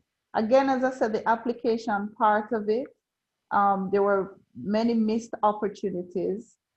I saw some attempts to refer to your experiences and, you know, maybe in your current groups, but in relation to the workplace, because remember guys, we're doing this course, group dynamics, in relation to your overall program, which is human resource development, right? You are human resource managers, officers, directors in training. So how should we understand this information, or what should we take from what we're getting here in this course to understand the workplace a little better? So bear that in mind for the groups coming up as you present. All right, 7:49. I'm gonna just go through very quickly the presentation in terms of what I've heard. I'm gonna ask, by the way, the group should send me your PowerPoints at the end of this, because I'm gonna go through again just to make sure that I captured everything. But I'm gonna go through now in terms of what I was hearing you say, right? And use this also as an opportunity to kind of clarify some of the main points that you made. At the end of this, I'm gonna go through as quickly as possible. I'm gonna open up the floor for discussions for everybody to chime in terms of what you heard, what stood out for you, and what will you take away from these presentations. So I'll start with the second one, Team A plus, and you are studying groups. You are studying groups, and this topic is important because you all have an assignment that requires you to study groups. And so what did we learn from this that will help to, that would have prepared us for this assignment? So that's where my mindset was when I was listening to your presentation. I don't know if you guys, you know, made the link between this topic and the assignment that you have coming up, or the assignment that maybe some of you have started already. So studying groups, they started by giving a definition of group, an outline of the presentation. That's good. It's always good to let us know. Give us a roadmap, by the way. Another comment on your presentation. Give us a roadmap. I think the groups did a good job at that. Or your objective, this is what you say you're going to. And whose mic is on?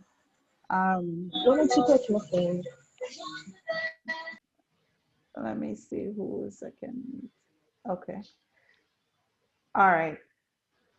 So you talked about the group, talked about in your presentation, you focused on 3 different methodologies: observation, the self-report measure, or is it just 2?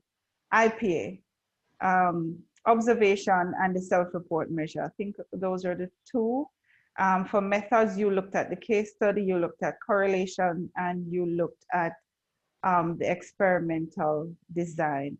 Now, guys, this is not a research course, right? But this material, a lot of this material, you will cover in your course. I think there's a course in this program on research methods. Methods. Right, research methods. So you will meet these topic areas again.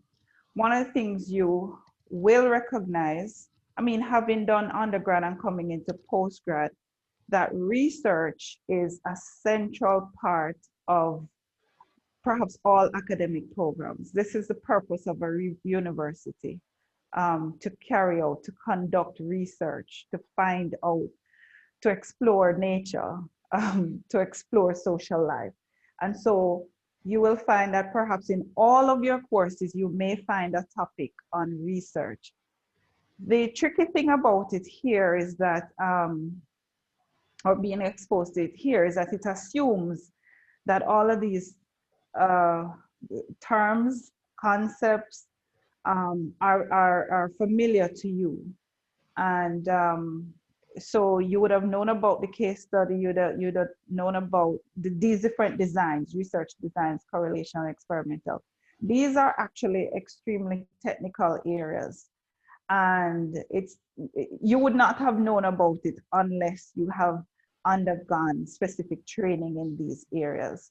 So how does that help us in terms of, you know, the assignment that we have to do, right? Because I'm expecting that we're going to use some of what we know here to carry out this assignment. Could you conduct a correlation research? Could you conduct an experimental research? And I was thinking about it. The thing is it an experimental research if it does not follow proper research procedures and so forth? The answer would be no. The answer would be no. So what would be a good compromise? So as we're thinking about how you carry out this project, by the way, the assignment I'm talking about, just to back up a little bit, is this assignment where conduct a study of the group dynamics of the MSc HRD cohort 23. And there are, I think, about 5 things that I've asked you to do. Identify an area, define and articulate the 3 levels of analysis. And the 3 levels of analysis are, and this came out, by the way, in the presentation. Person, when you're studying person, perhaps you want to use a self-report measure. And in your self-report measure, you're trying to get at person's attitudes or perceptions towards a particular variable. Say it is communication or decision-making or whatever it is. Then at another level, you're studying the small group, and you are the small group, right? These 6 different groups are the 6 different small groups within the larger cohort. So there's a larger cohort of the cohort 23 HRD master's students. So these are the 3 different levels. Now, if you're studying these 3 different levels, how would you go about studying them using one of these different research designs or methodologies? Would a case study be appropriate depending on what you want to do? Would an experimental design be appropriate? What kind of question would you need to ask to be able to use an experimental design? So, you know, we learned that the experimental design gets into causation. What causes a particular outcome, right? And we understand that we're operating with 2 different groups, say a treatment group, which is the group that you intervene in, and what's the other name of the group called? The treatment group and the the group that you don't, the group that you don't manipulate, right? Control. Control group. Thanks. Oh my goodness, the word just slipped. So say you want to ask about cohesion. Say you want to know what are the factors that influence cohesion, right? Maybe you want to ask both groups prior to your experiment about cohesion, about the level of cohesion in the group, right? And then you carry out an intervention with one of the groups that is expected to improve cohesion, right? And you don't carry out the intervention in the other group. And at the end of the day, you're asking both groups again the question, and that's how you know if your intervention would have worked. If that intervention caused the outcome of increased cohesion in the group, right? So that's how you would use an experimental design in this kind of study. Maybe you want to take a small group, right? One of the groups and do a case study. We just learned that a case study is a kind of in-depth study. A case study, you want to explore a particular phenomenon, right? And so this is why you go deep. At the end of the day, you cannot generalize these findings, but you will learn about that phenomenon that you're studying by that kind of deep interrogation of that case. So here are some ideas about how you could use this information in the design of this assignment that you have coming up. Observation, right? When and how do you use observation? Observation is a very, very popular research tool or research methodology. People observe culture, right? And the tool, the research tool that was introduced to you here is the IPA, the interaction process analysis. Who talks to whom as you're observing your culture?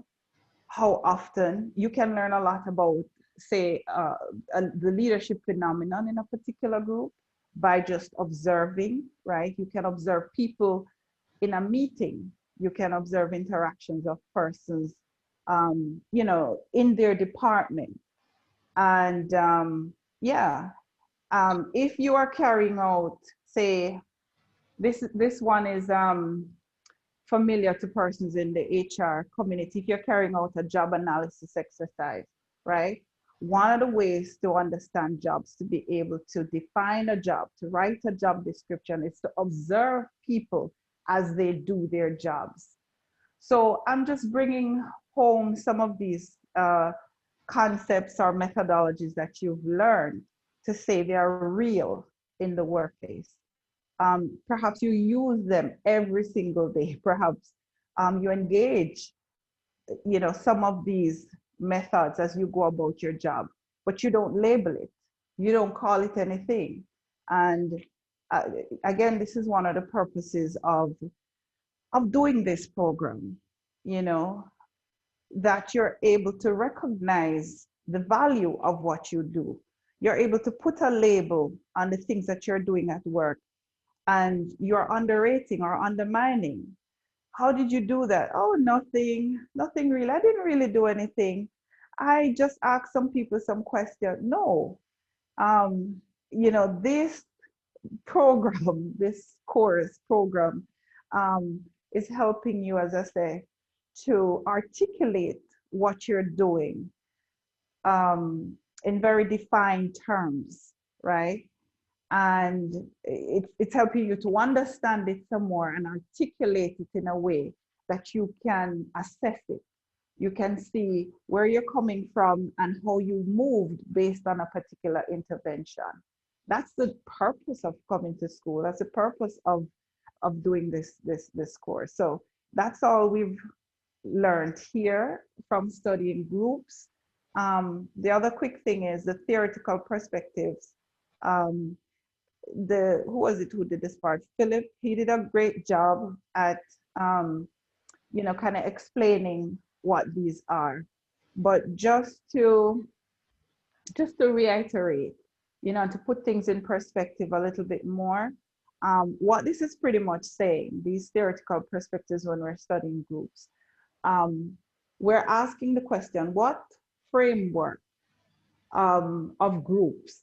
How do you understand groups? What kind of understanding of groups do you bring to the table as you're trying to study them, right? So if you are, say, using a behavioral framework, right? You want, some of the questions you might be asking yourself is, how do I get people to come to work earlier? You know, if I'm switching from system A to system B, how do I get people to do this switch without all the resistances that come with it, right? So a behavioral perspective of group would help you to understand a particular scenario or phenomenon like that that you have to deal with.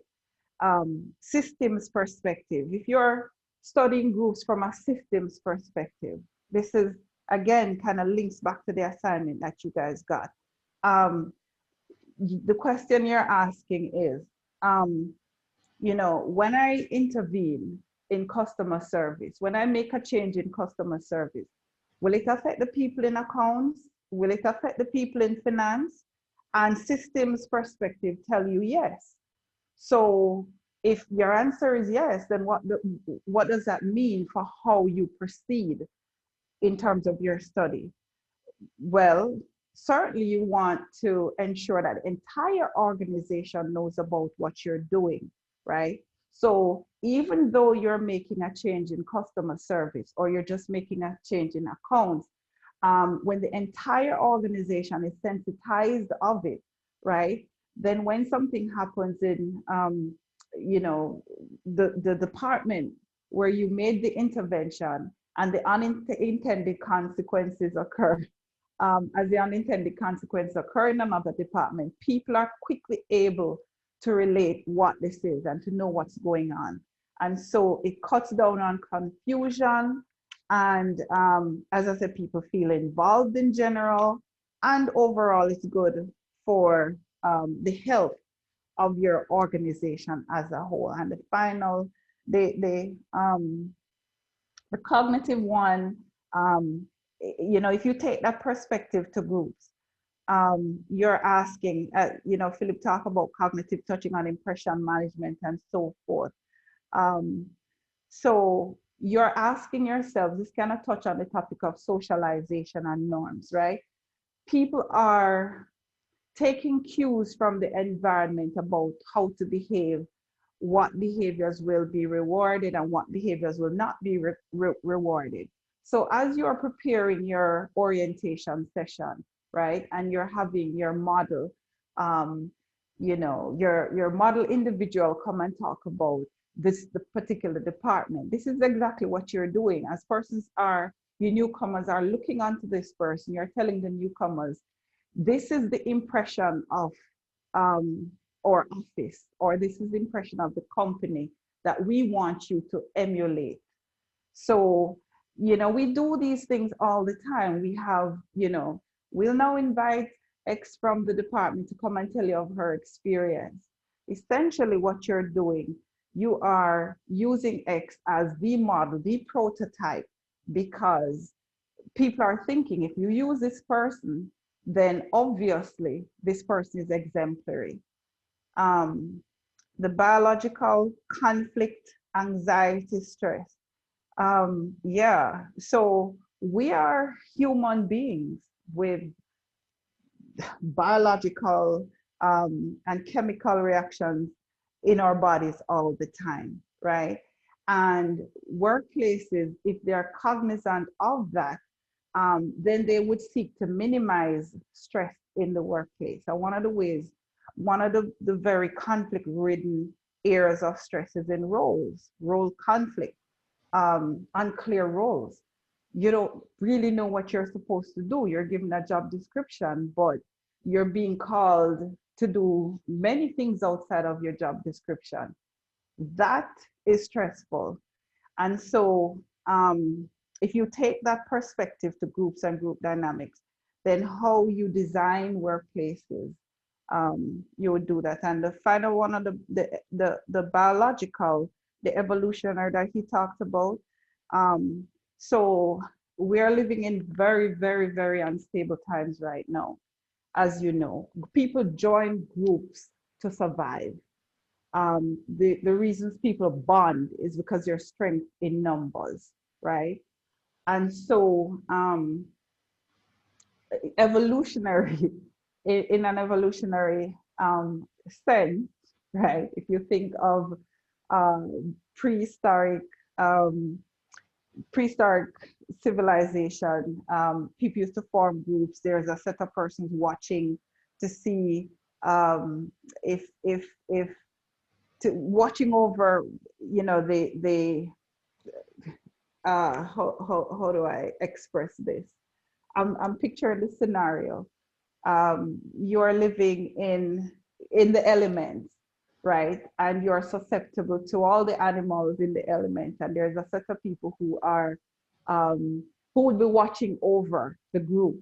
So as you sleep, a set of persons watch over the group to make sure that everybody is safe.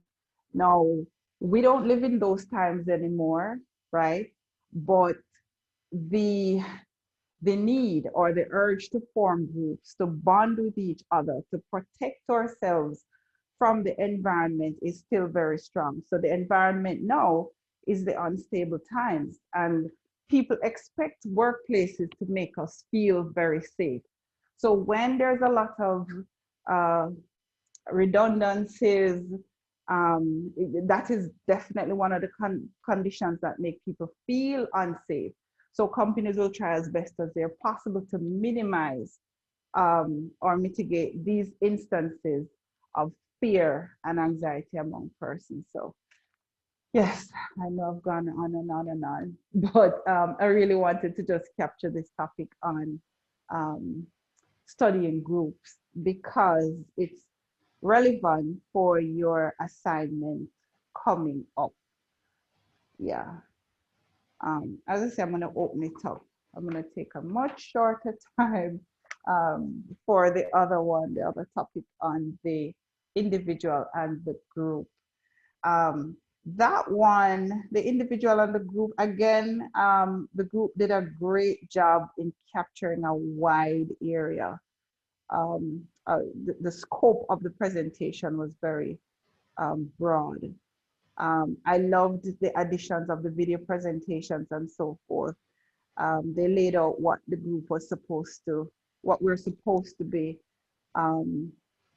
doing over or learning over the course of the presentation. Isolation to inclusion, individual collectivism. You touched on an article that said Jamaica is both individualistic and collectivist. And perhaps, I think you said Lawrence Nicholson, perhaps a part of this, his assertion comes from the famous Hofstede study, Gertz Hofstede, who looked at cultures all over a number of different countries across the world, and Jamaica was included in that. And according to the Hofstede study, we fall kind of in the middle of individualism versus collectivism, right? And of course, I like their explanations of each of them because they do have implications for how work is organized, right? We hear that in a highly individualistic society, it's about cost. People pursue a kind of cost benefit. What is in it for me scenario? In a collectivist society, people are concerned about the group. How do we as a group move forward, right? So we are a bit of both, as the group said. In the area of isolation and inclusion, I would have wanted you guys to talk about marginalization in the How does that manifest in the workplace? what conditions allow for feelings of isolation in a workplace setting, or allow for people to feel ostracized, or even in your own group, right? Your groups are pretty large. If there's a member of, there could be members of your groups who feel ostracized or marginalized. A simple act as, say, forgetting somebody's name. Everybody know everybody else's name, but then every time they reach to you, they're like, what's your name again? It's, and you're like, oh my goodness, we're in month 2 and everybody knows everybody's name. Why not me? You know, so that person in that space may feel ostracized or marginalized for whatever reason, for whatever reason. So these are some of the things that I want you guys to be observing about yourselves as groups. All right, I'm gonna stop here and just, you know, just get your feedback on the presentation. Anything that stood out for you guys in any of the topics as it relates to your own group, as it relates to the workplace, organizations? I don't know if you guys were taking notes. The groups will send their presentations to me, so I will post them online. With your permission, groups, with your permission, I'll post them. I think the slides were well done. So I don't think there needs to be any kind of adjustments made. There's a lot of information. So with the group's permission, I'll post them online as well. Anything jumped out for you guys? Hello.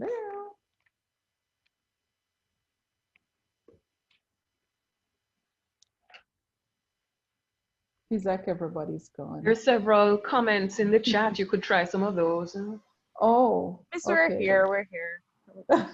I know I was going on and on and on. I was trying, but I mean, the groups gave me so much food for thought. You know, when you have really good presentations and they just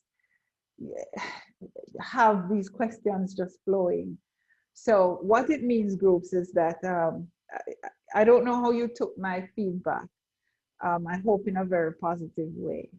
But the fact that I had so much to say, for me, it meant that the presentations were stimulating. So, yeah. We certainly appreciate your feedback and would even invite more. I don't know why you stopped, because I think both groups are anticipating what you have to say.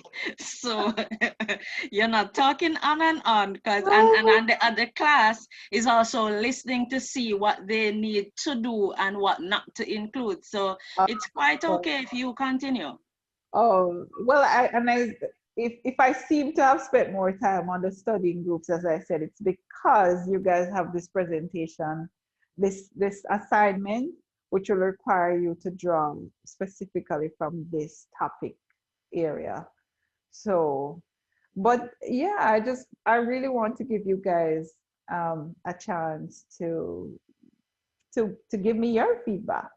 What jumped out at you? Okay, before you open up, I want to ask you, in our presentation, that's the first group, is there anything, any content that we had that was incorrect, or was there something that you thought we could have really improved upon? Good question. Good question.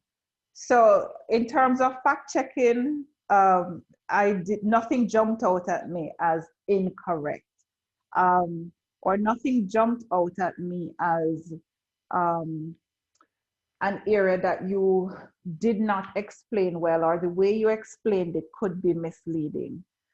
So no, and that is great. What I will say though is that I was expecting to hear something on group socialization. It's the one thing I was really looking forward to. And I think it's the one topic in the chapter that you guys did not touch. And I was looking forward to hear you talk about that. So maybe you wanna, what happened with that topic? I can't even tell you. We're trying to capture so much that I guess maybe we inadvertently sacrifice group socialization. I know, I get that. I got that. So yeah, in your presentation, guys, you cannot capture everything. Um, you cannot capture everything within the time, within the 30 minutes. A good rule of thumb, when kind of when you've put together your points, say you say, okay, I'm going to introduce the scope of the topic involves these 10 things. So when people are studying groups, for the topic on studying groups, here are the 10 things that are integral to studying groups. However, we're going to touch on these 3 things. We're going to go in depth in terms of these 3 things, right?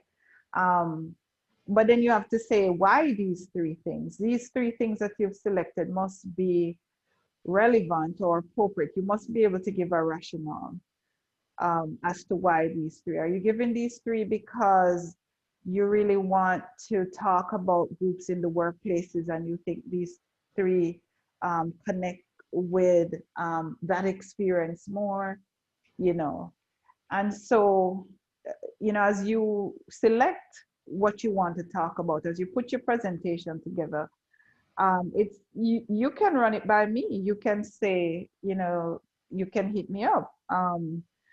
Here's the things that we want to talk about. These 5 things. Is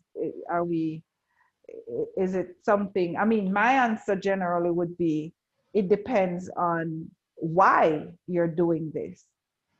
You know what I mean? But it would give me an opportunity if I'm expecting something in relation to the broader course objective, then I may say, I'd like you to include this as well. So again, too, it's a part of, I've learned that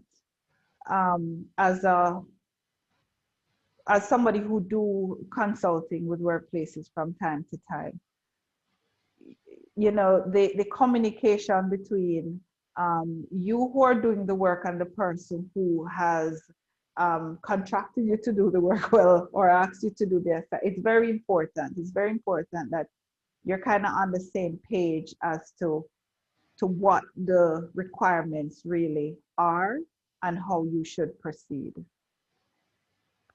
So that's the only thing for your group, Shireen, that the socialization for me was very, very important, and it is the one topic that you guys did not do. Okay. Yeah. Okay, Miss, I have a question. Do any thing in terms of personality popped out from any of the groups in terms of the explanation that we used to examine the topics? Are you talking about the area where you looked at joining groups and you went into the personality aspect of it? No, in general, in terms of the innovator, group 1, generally, because you were saying that we should have relate a little more about the work environment, the workplace, right? Because we use mostly school to explain that the scenario. We use school to explain or to show the relation. So that's why I was asking if you realized anything that uniqueness that popped out.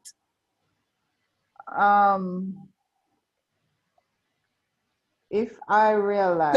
So we use school students to explain our situation example, other than using the workplace to explain. So are you asking if that would satisfy this requirement that I have about the application of it?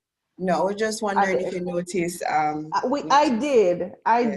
I did, and I even mentioned the one that stood out for me.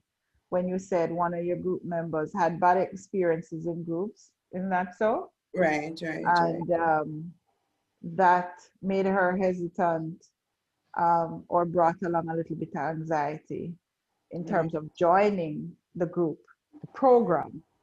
And I think it was a very good point, because what it says is that as you are recruiting, and I think I have a note here, about how this could be linked to the function of recruitment in a work organization, right?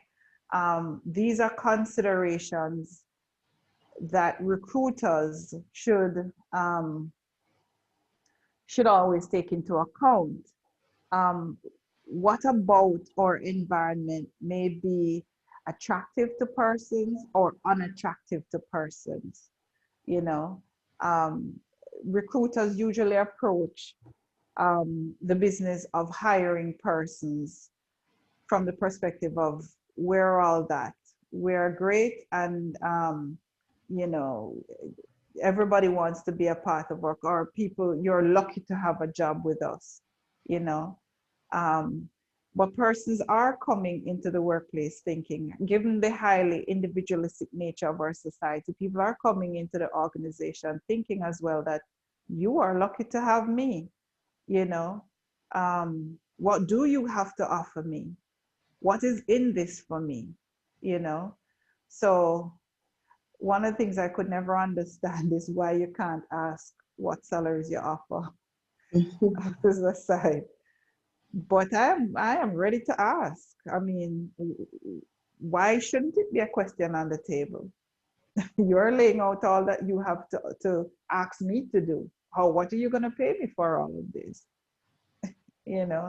So it gets into the power dynamic between the individual and the organization, of course. But as I said, one of the conditions, or how we understand, the conditions of this time, is the focus on individualism and individuality. And what it means is that people are pushing for a kind of what is in this for me, in workplaces. And workplace structures are very loose, in that they are not able to offer individuals the kind of stability that they once did, and with the advent of downsizing, redundancies, all kinds of things, workplaces are saying to you, you're on your own. You're pretty much on your own. And so it's a two-way, it's a two-way street. I want the highest bidder. So these are some of the things that we think about when we're thinking of joining groups. Yeah.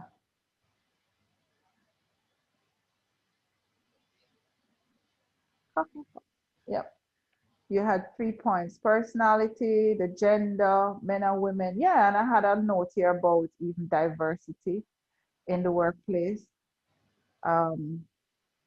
This is a big issue now, again, with the advent of individuality. Everybody wants to be seen and heard. Everybody's voice is equal. How are companies now dealing with people who kind of want to be themselves? I did a session with a company, and the young people were complaining bitterly that they were being asked to be they were being asked to place themselves in these boxes that the workplace provided. So for example, one of them was so adamant, he is not cutting his hair.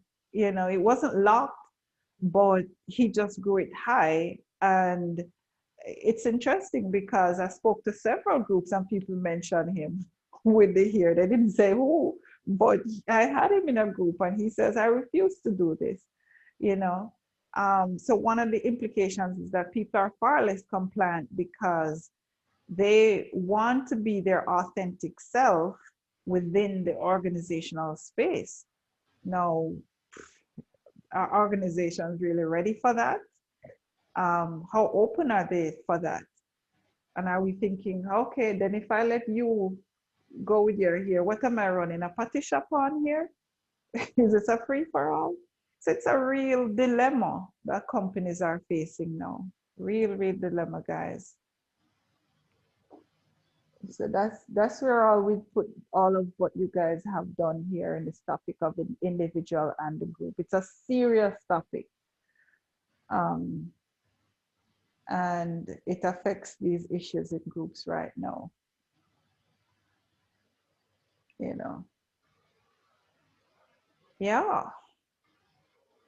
It sounds so sober. Anything else, anybody? Anything else jumped out for you? Did I talk out everything that you don't have anything else to say? Not really, miss. I will just underscore some information that you provided earlier. Sure.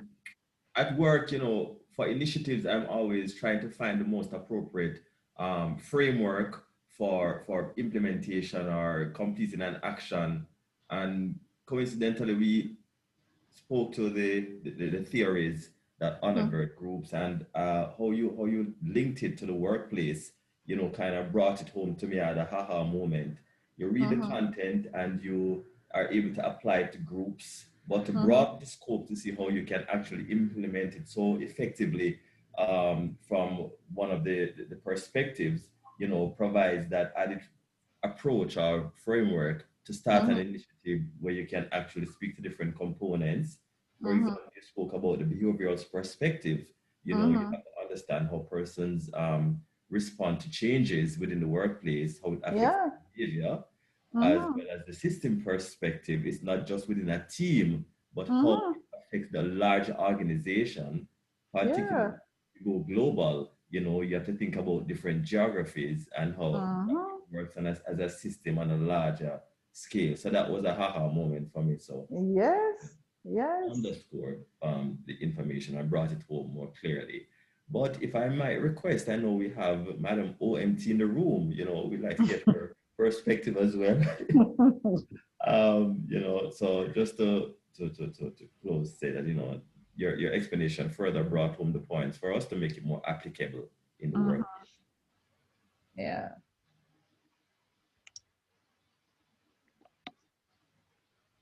OMT, not taking up your offer. No, well, I said my piece. I said my piece in the chat, I was highly impressed. Remember, guys, I'm not an HR person. I'm an operations manager. So I'm here learning. You guys know more about HR than I do, tell you the truth. But I've enjoyed the class. That is why I actually show up every evening. I'm doing HR 4 evenings a week, believe it or not, just because You can imagine. I'm not an HR person at all. I'm an operations manager. You're not an HR person, but you do HR work.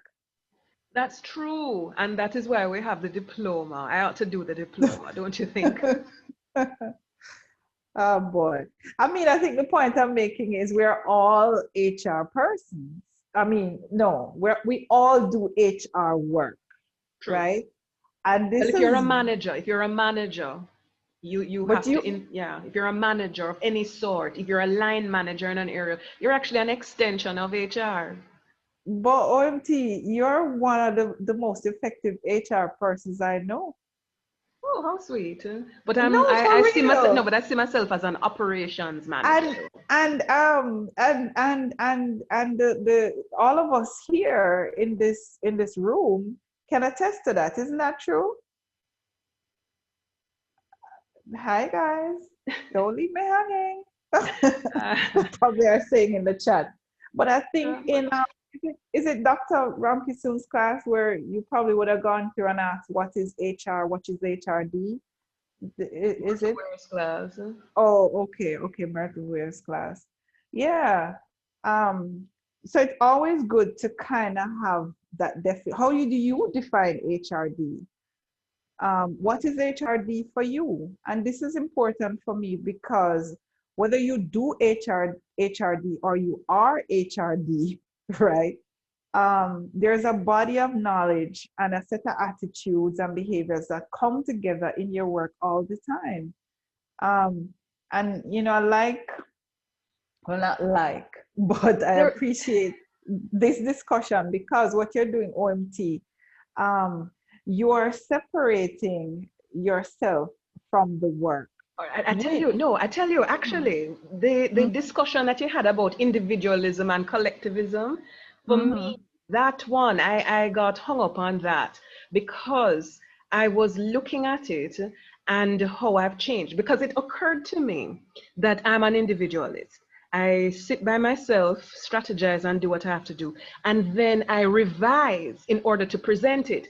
And I was hoping that the group would make that point. So, for example, if I send out a message, that message is not my first draft of the message. My message has that I did this, this is what I want you to do this for me, and that sort of thing. And then, but before I send it, I erase all those I's to we and that sort of thing. And it occurred to me that sometimes you might get false information from a group because people are engaging in that kind of revisionary exercise, that kind of behavior they censor themselves in how they present to the group. And as you say, it is for a reason. So for example, my job right now is to ensure that you guys have a good experience.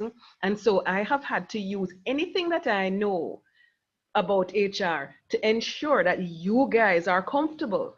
And being comfortable means that you have to subsume yourself in the group and do more collective things, even if that is not how you would operate naturally. And it occurred to me when the group was talking about that there is a set of people who fall outside of those two different, or they switch roles and they switch behaviors. And I think that is common. A lot of us do more of that than we imagine. Well, the I versus the me, the we. Yes, but it is just symbolic. That is actually just symbolic of the switching behavior between being individualistic versus being collectivist. It's very, very natural. It's very natural and it's very situational. So catch me on a good day, yes, and I'm separating myself from the company. Oh, them? No, sir. Them say I must do this. Them said this is what. How many times have we gone somewhere and we've heard, you know, you asking, you know, customer service agent, and they say they, and the person says they say. The person's taking themselves out of the company. I'm just here doing this for my work. I don't even business with them, right? And then there's another time you're talking to a customer service agent and you're extremely impressed. Oh, well, the policy we have here is, and we do it this way, and the reason we want this, you know, so the person has merged himself or herself with the company. The person sees himself and the company as interchangeable. And this is what companies are striving for. So there's a strong, and this kind of attachment builds loyalty, strong participation. People go above and beyond for the group when they're in this state of merging self and the group. They experience a sense of oneness with the group. That is what companies are looking for. But unfortunately, that is fleeting. And your identity with the organization. Because, for example, you might talk about I when you are low on the totem pole and climbing your way up, but you talk about we when you are in management and you need to bring other people to you.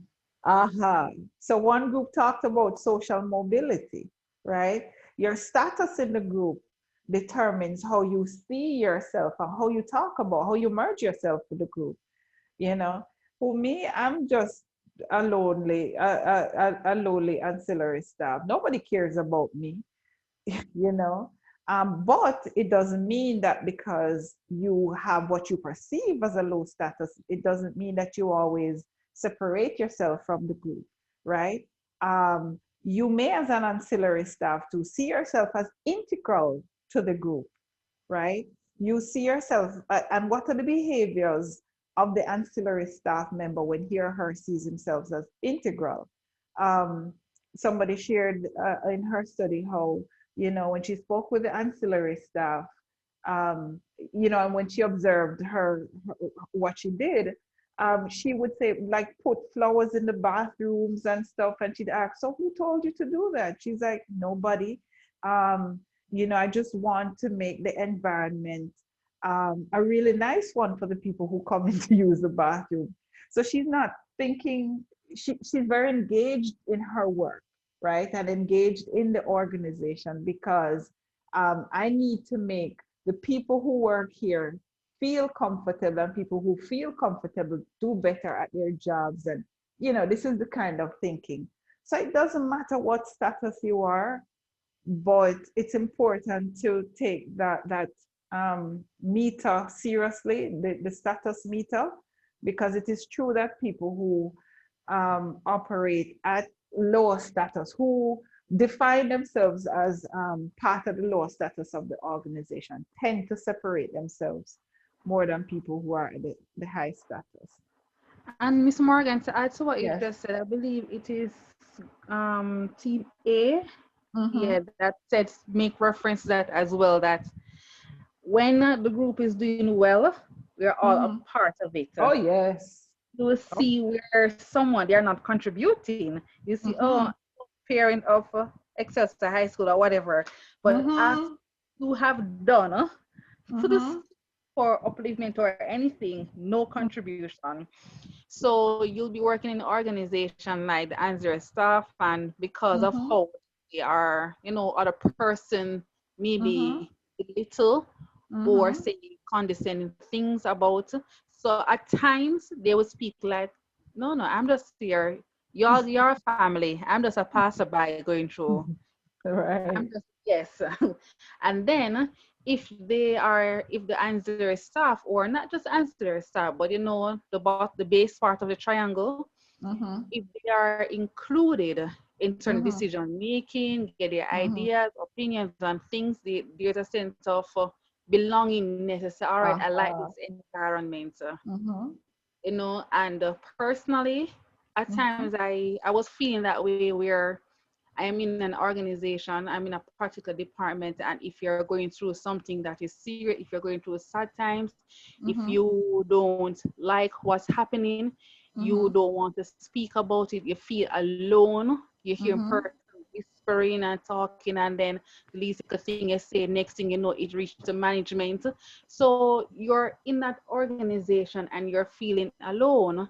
You're feeling like the workload is not being shared equally among the staff member, and maybe because you know more or whatever it is, but there is something that there why you're not connecting to the staff there. So it's like you just feel that sense of loneliness. You go in, you do your work, you step out, you don't really have much conversation, anything, just brief.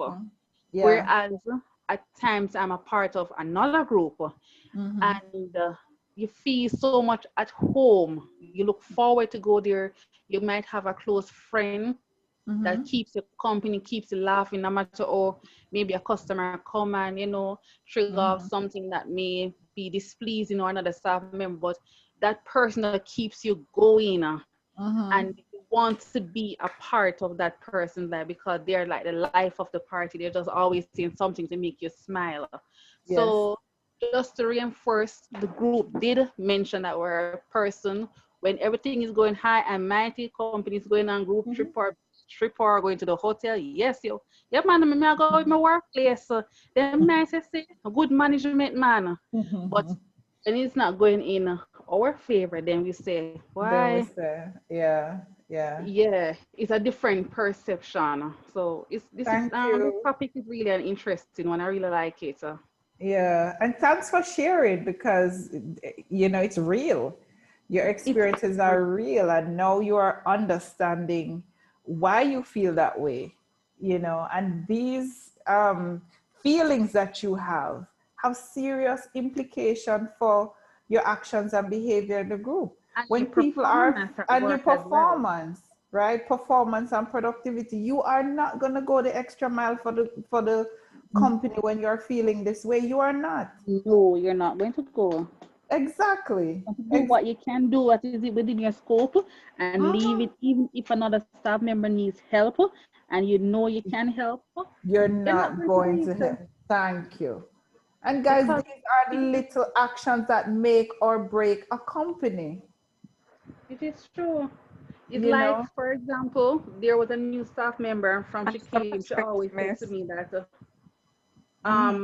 whenever she needs help, I'm always there to assist her. And she walked from one end of the department to come find me at the other end of the department for me to show her something. And I was always saying, yes, sure. And we always have this thing where we're called Big Up Fridays. Understand? Where we highlight persons who have assisted you in any way. And it could be simple, but we want to encourage each other by motivation, by highlighting.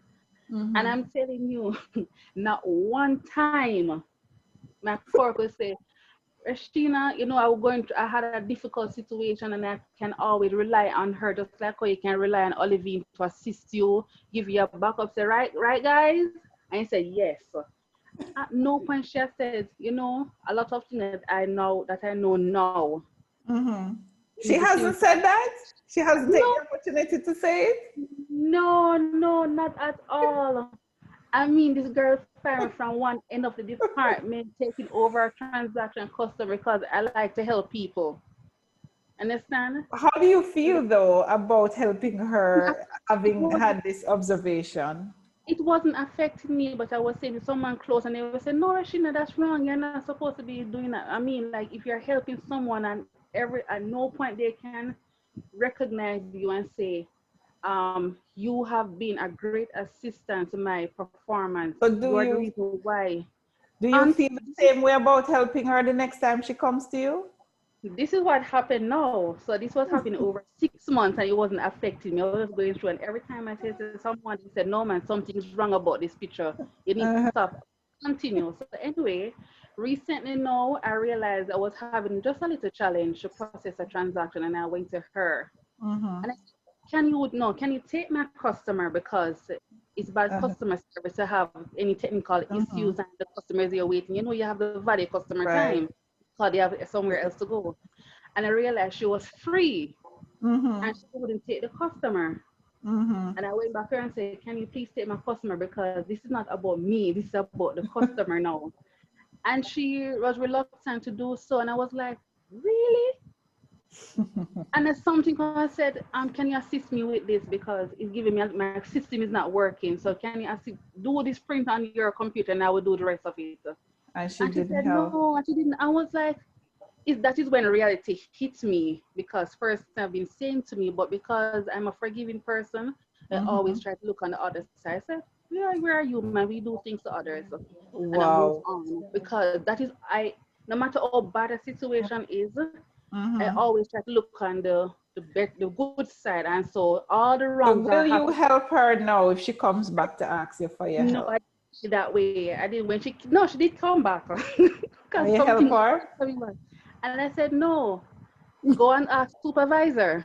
Yeah, go to the supervisor. Guys, thank you so much for sharing that. Thank you so. I mean, your patience is long still, but a lot of people patience not that long.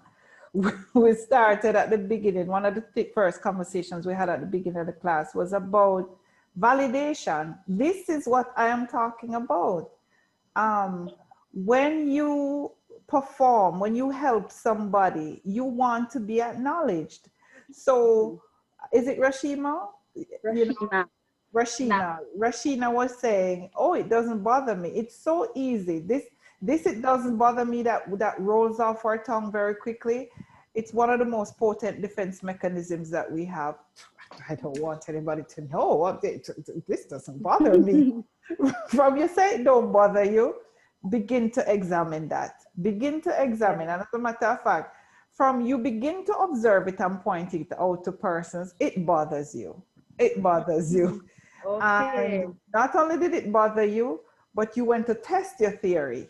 You're like, oh, let me see, right? Because I'm a good person. I know I'm a good person. This is why I keep helping her. But if I test this theory and she proved me wrong, then I will still be a good person if I don't help her again. So that's what I'm reading. You know what I mean? But at the end of the day, who suffers? Who suffers? Who suffers? The company, the customer, and the customer. So this is what we're talking about, guys, when we talk about the importance of validation in working relationships and interpersonal relationships. It's so easy to think that what a coworker does or doesn't do doesn't bother us, but it bothers us to the point where it affects our ability work on behalf of the company, to give our best selves on behalf of the company. It does. Sorry, it does. So, you know, one of the things I want us to leave to this course is to always be checking in with ourselves. Check in with yourself. You know, how am I feeling about this? You know, you do get the feeling. Don't brush it aside. You know, come to terms with the feeling and be honest with the feeling, and move from the, how you move from there. Sometimes you go to the person and say, I noticed that I always do this for you and you don't do the same for me. That's not easy, right? Is it? No. Oh boy. Yeah, guys. What we're doing is live. It's real life. That's the point that we want to make. You know, you're reading it in the book. You've presented it so well. You've explained these theories so well. But this is your life. This is your real life. As you go back to your groups now, right?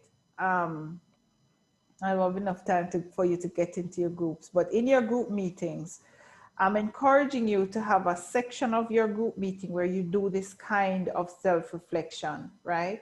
Throughout the semesters, in some of the classes, I will leave like a whole half an hour and put persons in groups to ensure that it is done, right? In the times that, you know, we've put persons in groups for the remainder of the class, these are some of the issues that I want you guys to be talking about. Do all members of the group feel included? Are we doing everything to make people feel included? Is there one member of the group who feels that he or she is not being heard? You know, and last week when we ended the class, we went into groups. I know some groups are discussing some of these things. I want us to begin with our small groups in this class, in this course. Let's begin to examine ourselves in groups. This is a low stakes scenario, you know. The people who we interact with in these groups, they're here for just a period of time, although some of them will be in our lives for much longer. That's the thing with groups. We build and maintain social context, but ask yourself some of these questions. The individual ask yourself some of the questions that you've asked. I like the way the innovators, I like the way you begin your presentation by with these thought-provoking questions. Ask these questions of yourself in your groups. Yeah. On that note, we end here. Karen had a hand up for a long time. You still have something, Karen? I'm gonna be honest, guys. I'm so sorry. I haven't been seeing the hand up. I'm gonna have to check my system to see what is happening, because I'm not seeing what I'm supposed to be seeing. So please, if you hand your hand up, please let me know. I'm sorry, I did not see them. That's why I was there talking. Karen And please. Camille had her hand Camille, up as well. Please, I'm very sorry. Yes, miss. I was saying in regards to deciding whether or not, or shifting from an individualistic position to a collectivist one, it's often linked to the group fulfilling its purpose, because if a group is failing to meet a need that you initially joined the group in order to satisfy that particular or it has shifted its original focus, then you may, in those instances, choose to remove yourself from the group or not Yes. identify with the group in that moment or in the direction Yes, that the that's a group is good going. one. So it. Yes. You're breaking up there. Is it Karen? You're breaking up there. That's But Camille. Camille, but that's a very good point. That's a very, very good point. Um, Sometimes the group itself renege on us. You know, at the interview, the company tell you all this great thing about itself and all these promises that it has for you. And 3 months down the road, it say, I'm sorry, no hard times catch me. This not gonna happen again. This not gonna happen again. This not gonna happen again. And that really put a damper on your own vision of your life, your own goals for your life. You know, you chose this group. When you are choosing the group or this company to join, And you invest. yeah, you kind of had a sense of what you want out of it. And again, this is something that I want us to be aware of, guys. What is it that we want from the groups that we join? All of us want something, but it's not something that we stop to take stock of. Karen? Hi, Karen. Yes, miss. Mm-hmm. I didn't put my hand up, miss. Oh, you didn't? No. It's actually still It's open. still open. Yes. Really? Yes. Oh, sorry. Okay, okay, okay. All right, guys. I got away with this today. I really did. So much so that you guys didn't even get a break to drink some water. But it was a very stimulating. Both presentations were very stimulating, and I think as a whole we all grew from this. We learned. Can I talk on your behalf? I know I did. I did. Really learned the way you guys explained some of the concepts, had me really thinking about them in new and different ways. So thank you very, very, very much. I'm going to send the groups the grades. By the way, send me the slides again. So let me look at the slides in relation to the comments I have. And then I'm gonna send the groups the grades via email.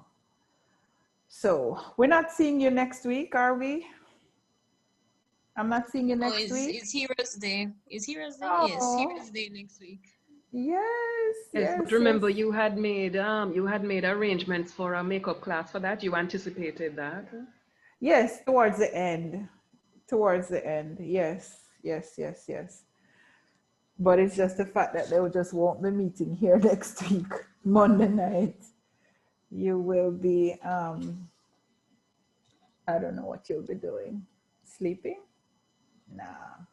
Working Perhaps on all doing the some. assignments we have for all the other courses. I know. I wanted to think that you would be using the time to do a little relaxing. I'm hoping that you guys are taking a little bit of relaxing time.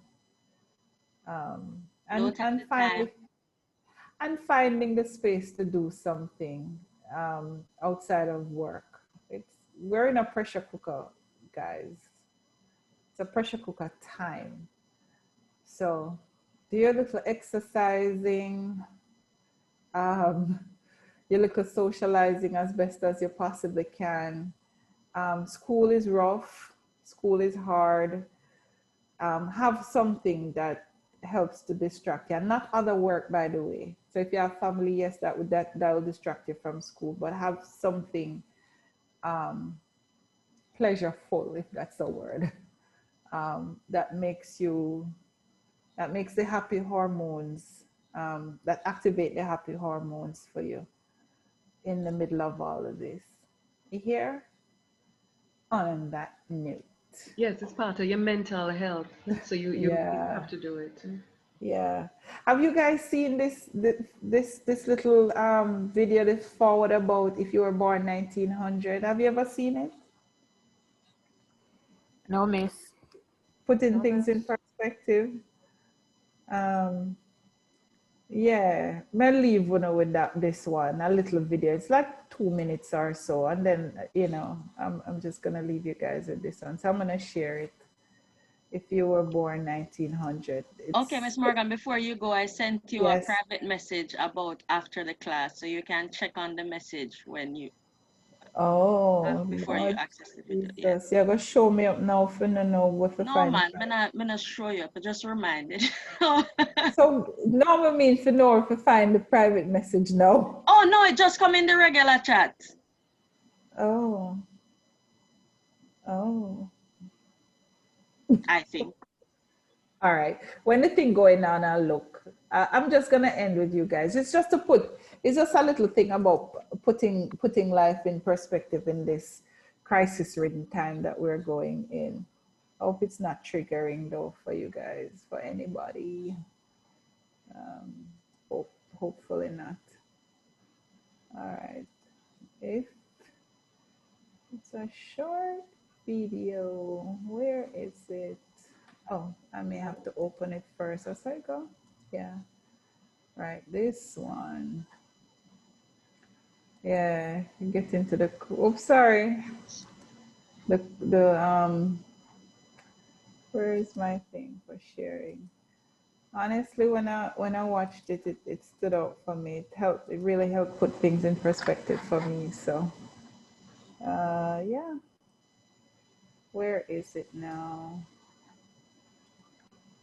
All right, share screen. Does that go?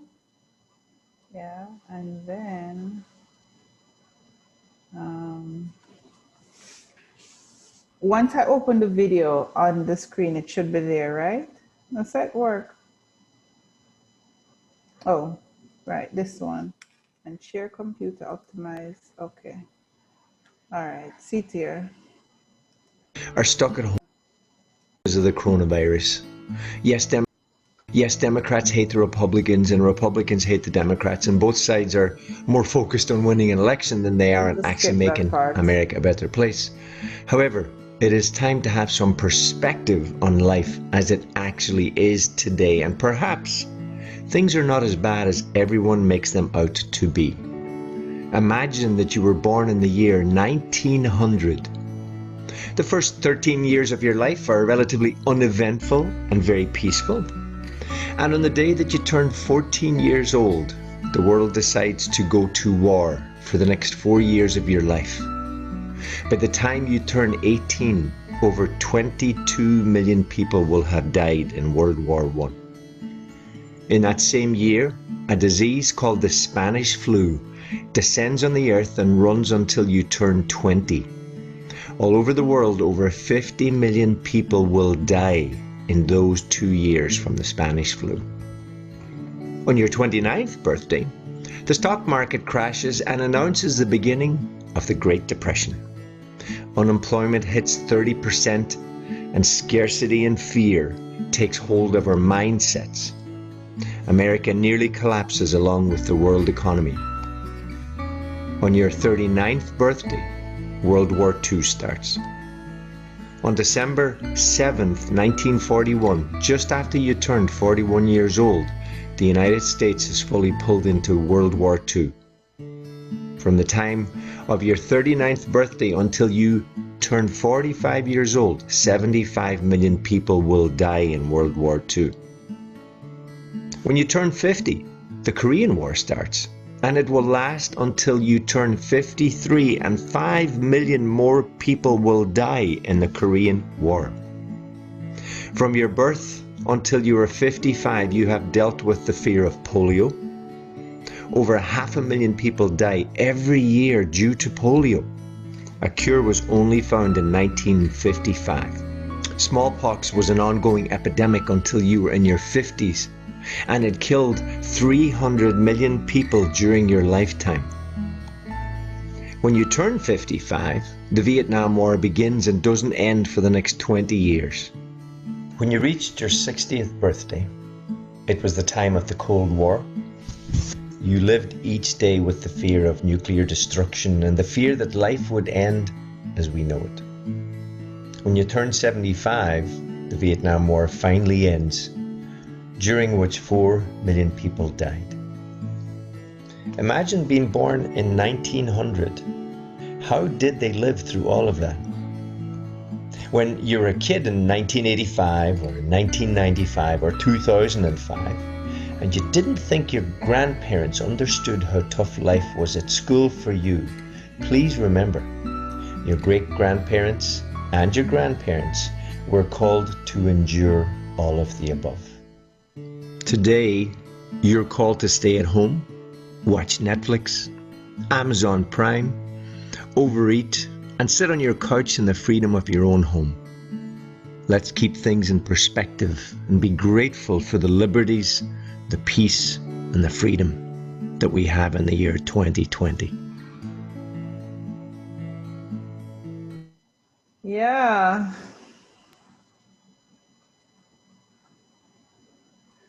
So I'll leave you with this, guys. Thank you so much for indulging me. I hope it wasn't a trigger for anybody.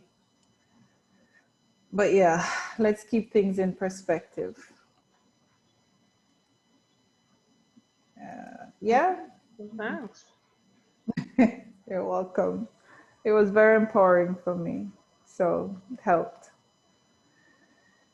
Have a great week. I was gonna say holiday. It's just a day. But for those of you who have kids at school, you'll appreciate that they'll be off next week too.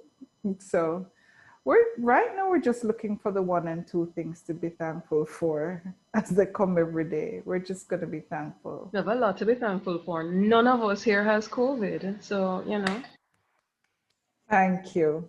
Thank you. Thank you. Alrighty, guys. Thanks again. See ya. All right. Good. Thank you. Yeah, you can contact me if you need anything at all. All right. I'm still here by phone and WhatsApp and all that jazz. So see ya. All right. See or what? Yes, I'm going to shut off the recording, but some people have asked to leave the meeting open. So I'll leave the meeting open, I'll shut off the recording, and I'll record after they finish. I'll save the recording after they finish. All right. Members didn't get a chance to come because one had internet trouble and one was stuck in traffic. So we had to quickly, adjust because I wasn't even supposed to manipulate the slides. And one person was supposed to do another section. So, but yeah. Well, that is the thing. There's a lot of adjustments to happen. Yeah, we had to adapt quickly. Yeah. And the fact that you did that, it says something. So, no, you guys did well tonight.